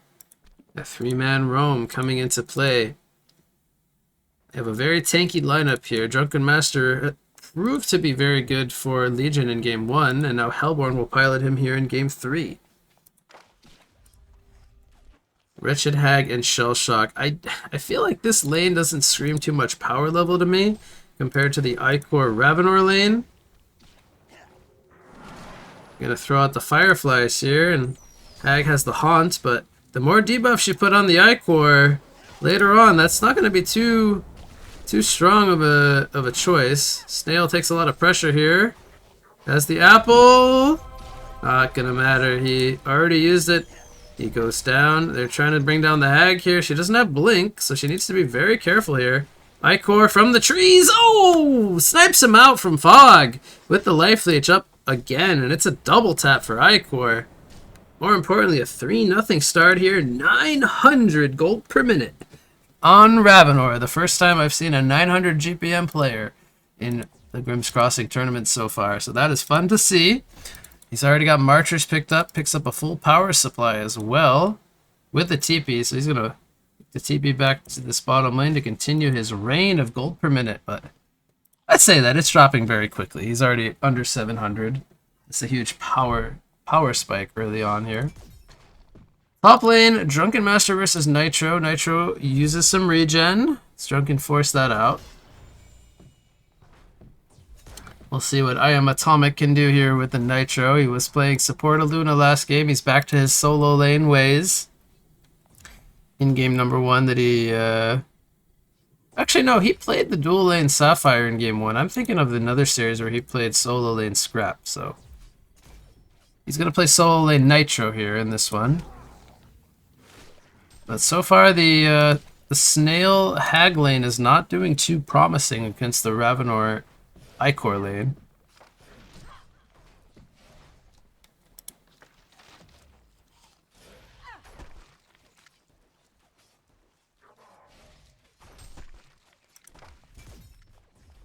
Okay, that damage coming in from Nitro with the Ballistic forcing Drunken Master back. He's having a tough time here. Only 164 gold per minute. I believe this is all the gold he does have. And I find it a bit strange he has not leveled up his stagger. Typically that's the skill you max in laning phase. But maybe this is a big reason why he's struggling so much against the Nitro. Bottom lane, Hag still without Blink. Goes for 1 into Haunt, 2 into Sonar Scream. Fireflies coming in from Snail, it's level 2.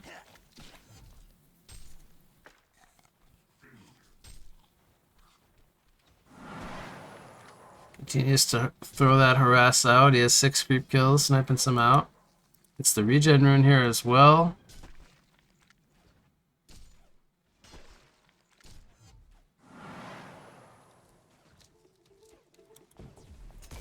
Nitro is about at level 5 here. Full level ahead of Drunken Master.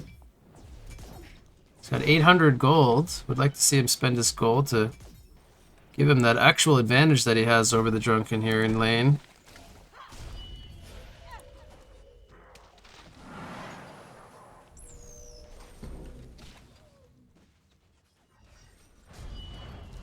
Well, lightning attempt missing here from Ravenor. He picks up the Mystic Vestments early on. Here comes a roll. Hag not going to jump in the roll. Lands onto Ravenor. Doesn't put him in the tower range, which is good, but here comes the turn from the Hellborn side. The Life Leech into the Ball Lightning, and there's so much damage coming in from this Hellborn lane. They just punish the extension from the Snail very quickly, and Hag just can't really offer a whole lot to go for a counter kill or even help the Snail to survive. The Nitro is level 6. Picks up the bottle, has the overdrive ready to go. He's going to bottle up this Invis rune here, fully use his bottle. Might even go for a kill here on the Drunken Master. The Drunken's got to be very careful here. This overdrive into a knockback, the blast off spell, that could definitely be damage for a kill. 26 and 12 against 14 and 1 up in the top lane. About 100 gold per minute disparity.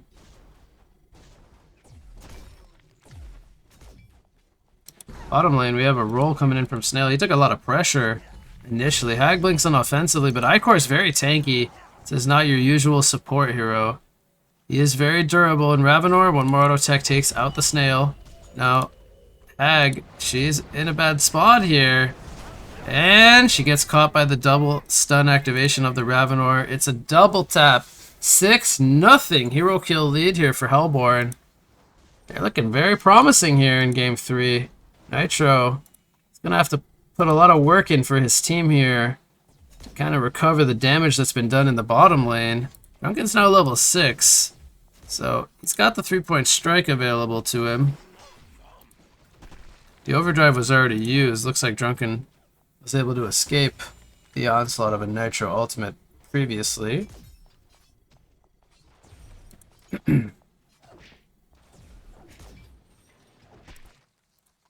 Snail might come in for a roll from Fog here. He's getting in range. Oh, Drunken man's up here. This could be the wrong time for him to man up. And it will be. He just didn't know that this Snail rotation was coming in. The ward just placed by Icor. If that was about 10 seconds sooner, he would have saw that rotation coming into play. It's unfortunate timing there for the Hellborn side. And now Legion is on the scoreboard with their first kill of the game.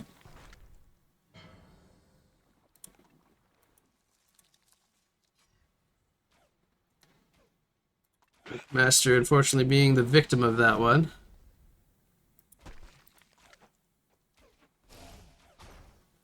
The full steam boots picked up by Ravenor. He picks up a Glove of the Swift as well. This could possibly build into a Elder Parasite, I'm thinking. Even a Thunderclaw and Insanitarius aren't technically out of the question, but there's the slow on Snail. Double stun connects. We'll be able to maybe get a roll off here. Already had used it. 4 seconds cooldown. And Ravenor's on an ultimate warrior streak.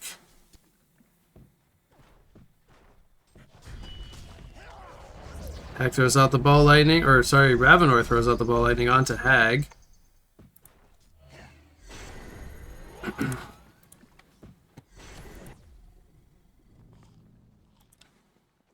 Seven to 1 hero kill lead now for Hellborn. Ravenor still all the way at the top, 485 gold per minute.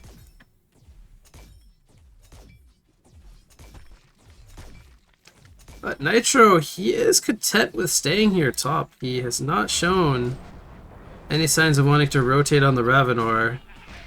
And Nitro, a nice double stun knockback here, secures himself the rune That would have been a big kill for Hellborn if they were able to stop the Nitro. Who is currently the top XPM, but not GPM. Here's the overdrive. Oh, the sun comes in time. Is it enough? It is, but there's Icor there to get the counter kill in response. Ultimate Warrior Streak from both sides, actually. Ravenor's Ultimate Warrior Streak goes over to Nitro, and Icor picks up his own Ultimate Warrior Streak, taking out the Nitro.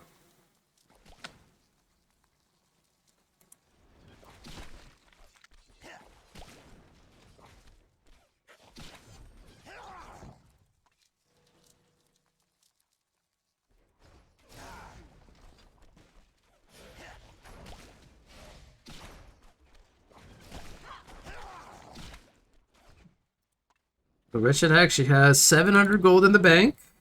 He has marchers and power supply. We'll see what she decides to start spending gold on if she wants more survivability. She picks up a blood chalice.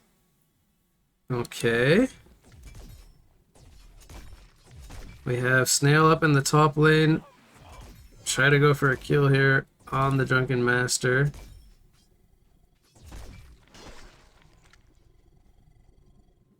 Nitro has overdrive ready to go.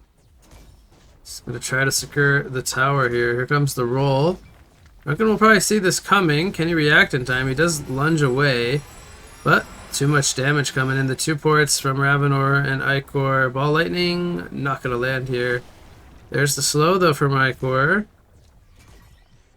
They go through the portal. Everyone's chasing. Snail has no mana. Ravenor just needs to be able to get these auto attacks off. There's the slow from the Fireflies. Ball lightning takes him out.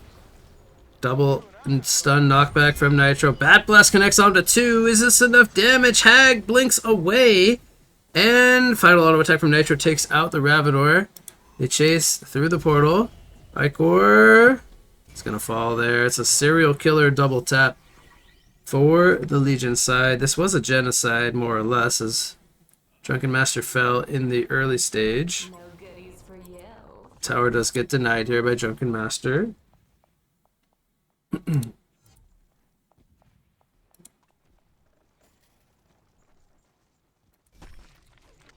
And Nitro has a haste rune in his bottle now.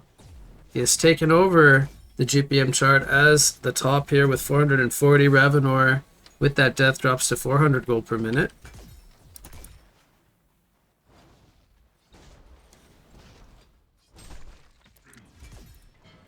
He has a Knuckles into a Quick Blade picked up on the Nitro. I think we'll see perhaps a Nullfire Blade or even a Firebrand. Probably a Nullfire Blade picked up on Nitro would make sense. It's going to pop the haste here. Goes in with the overdrive. Doesn't use the knockback yet of the blast off. There it is. And so much damage coming in from Nitro. Takes him out. Still have the power supply ready to go. Hag blinks away on low life, it looks like.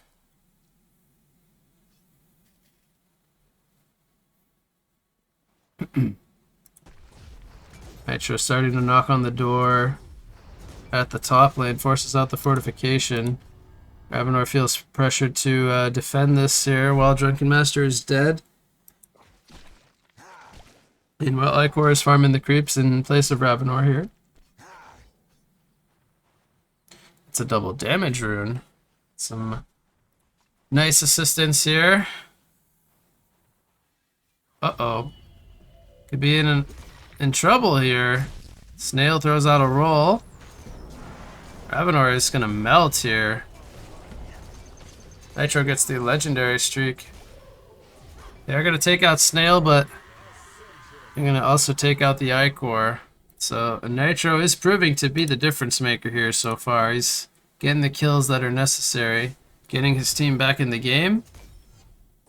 More importantly, giving them a lead. He's level 11 here, 500 GPM. Luisha's showing that he knows what he's doing on this Nitro. Meanwhile, Hag putting some pressure on the bottom tower.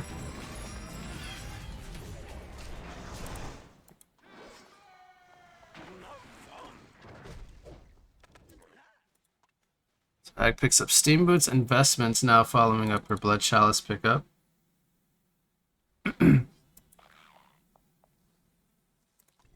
Nitro is dangerously close to a Nullfire Blade, I think. He has only the recipe to go here. About 500 off.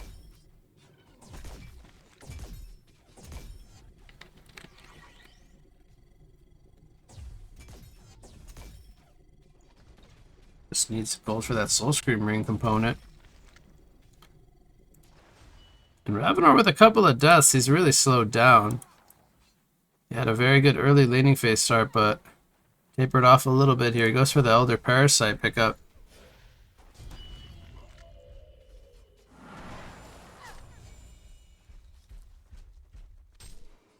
So definitely enhance his damage output, but also make him a little susceptible to dying quicker. And they're currently not touching the Nitro, they're just letting him really farm up here. He picks up the Nullfire Blade. I think that is enough gold for it to complete it, level 1. Grip's going to pressure the top tower here.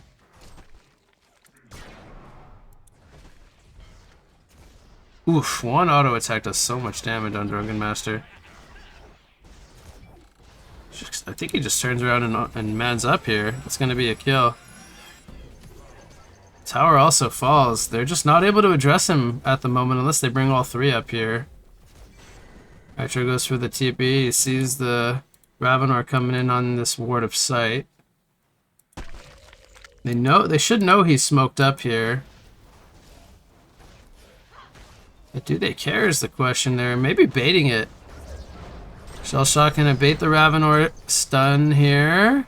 Goes in with the snail roll and it's gonna fall here. Nitro was already anticipating this moving bottom to begin the bait. And now Icor falls, so it's a full genocide as Drunken Master respawns. 11 to 10 hero kill lead. Only 1 kill lead, but the resources are a big difference maker here. The XPM on the Nitro, level 13. As Hag and Snail, who had a bad start, have caught up. Now there's a Gnome's Wisdom picked up on the Hag. Snail has an Astrolabe and investment, so he's not dying that quickly anymore. Nitro might just man up here on Drunken. Pops the movement speed, dodges the ball lightning, and with that overdrive takes out Drunken. And he's only down to, or only up to 150 gold per minute. It's looking really scary now for Hellborn. Snail rolls into the base with the Fireflies. There's the Astrolabe coming in, saving the Ravenor. But they're just going to turn their attention on the Rax here, I think, as they're currently in the Fountain healing. Bottom lane, the creeps fall to the Catapult. Wretched Hag is continuing to make her way down to the bottom lane just to split push.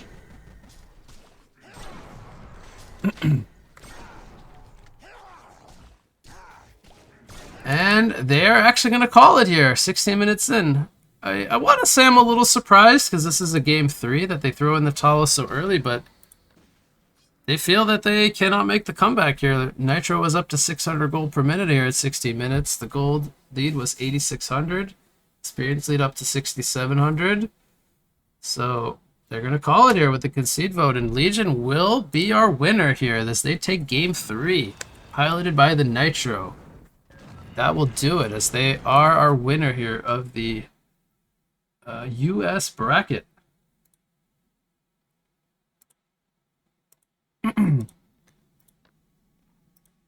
So they will claim the first place prize, which I believe was $210.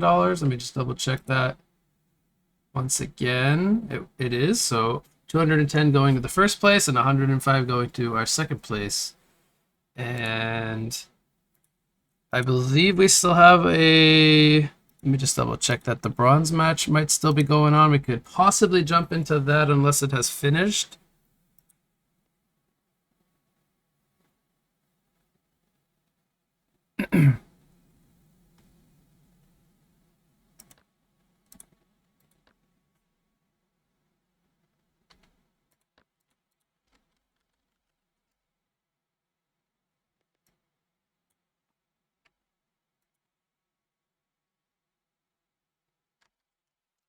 It looks like that bronze match has finished, actually. So there are, I believe, no more games to cover. I'm just going to double check that that is the case.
All right, so it looks like the team with E. coli enter in rear lubed heinous.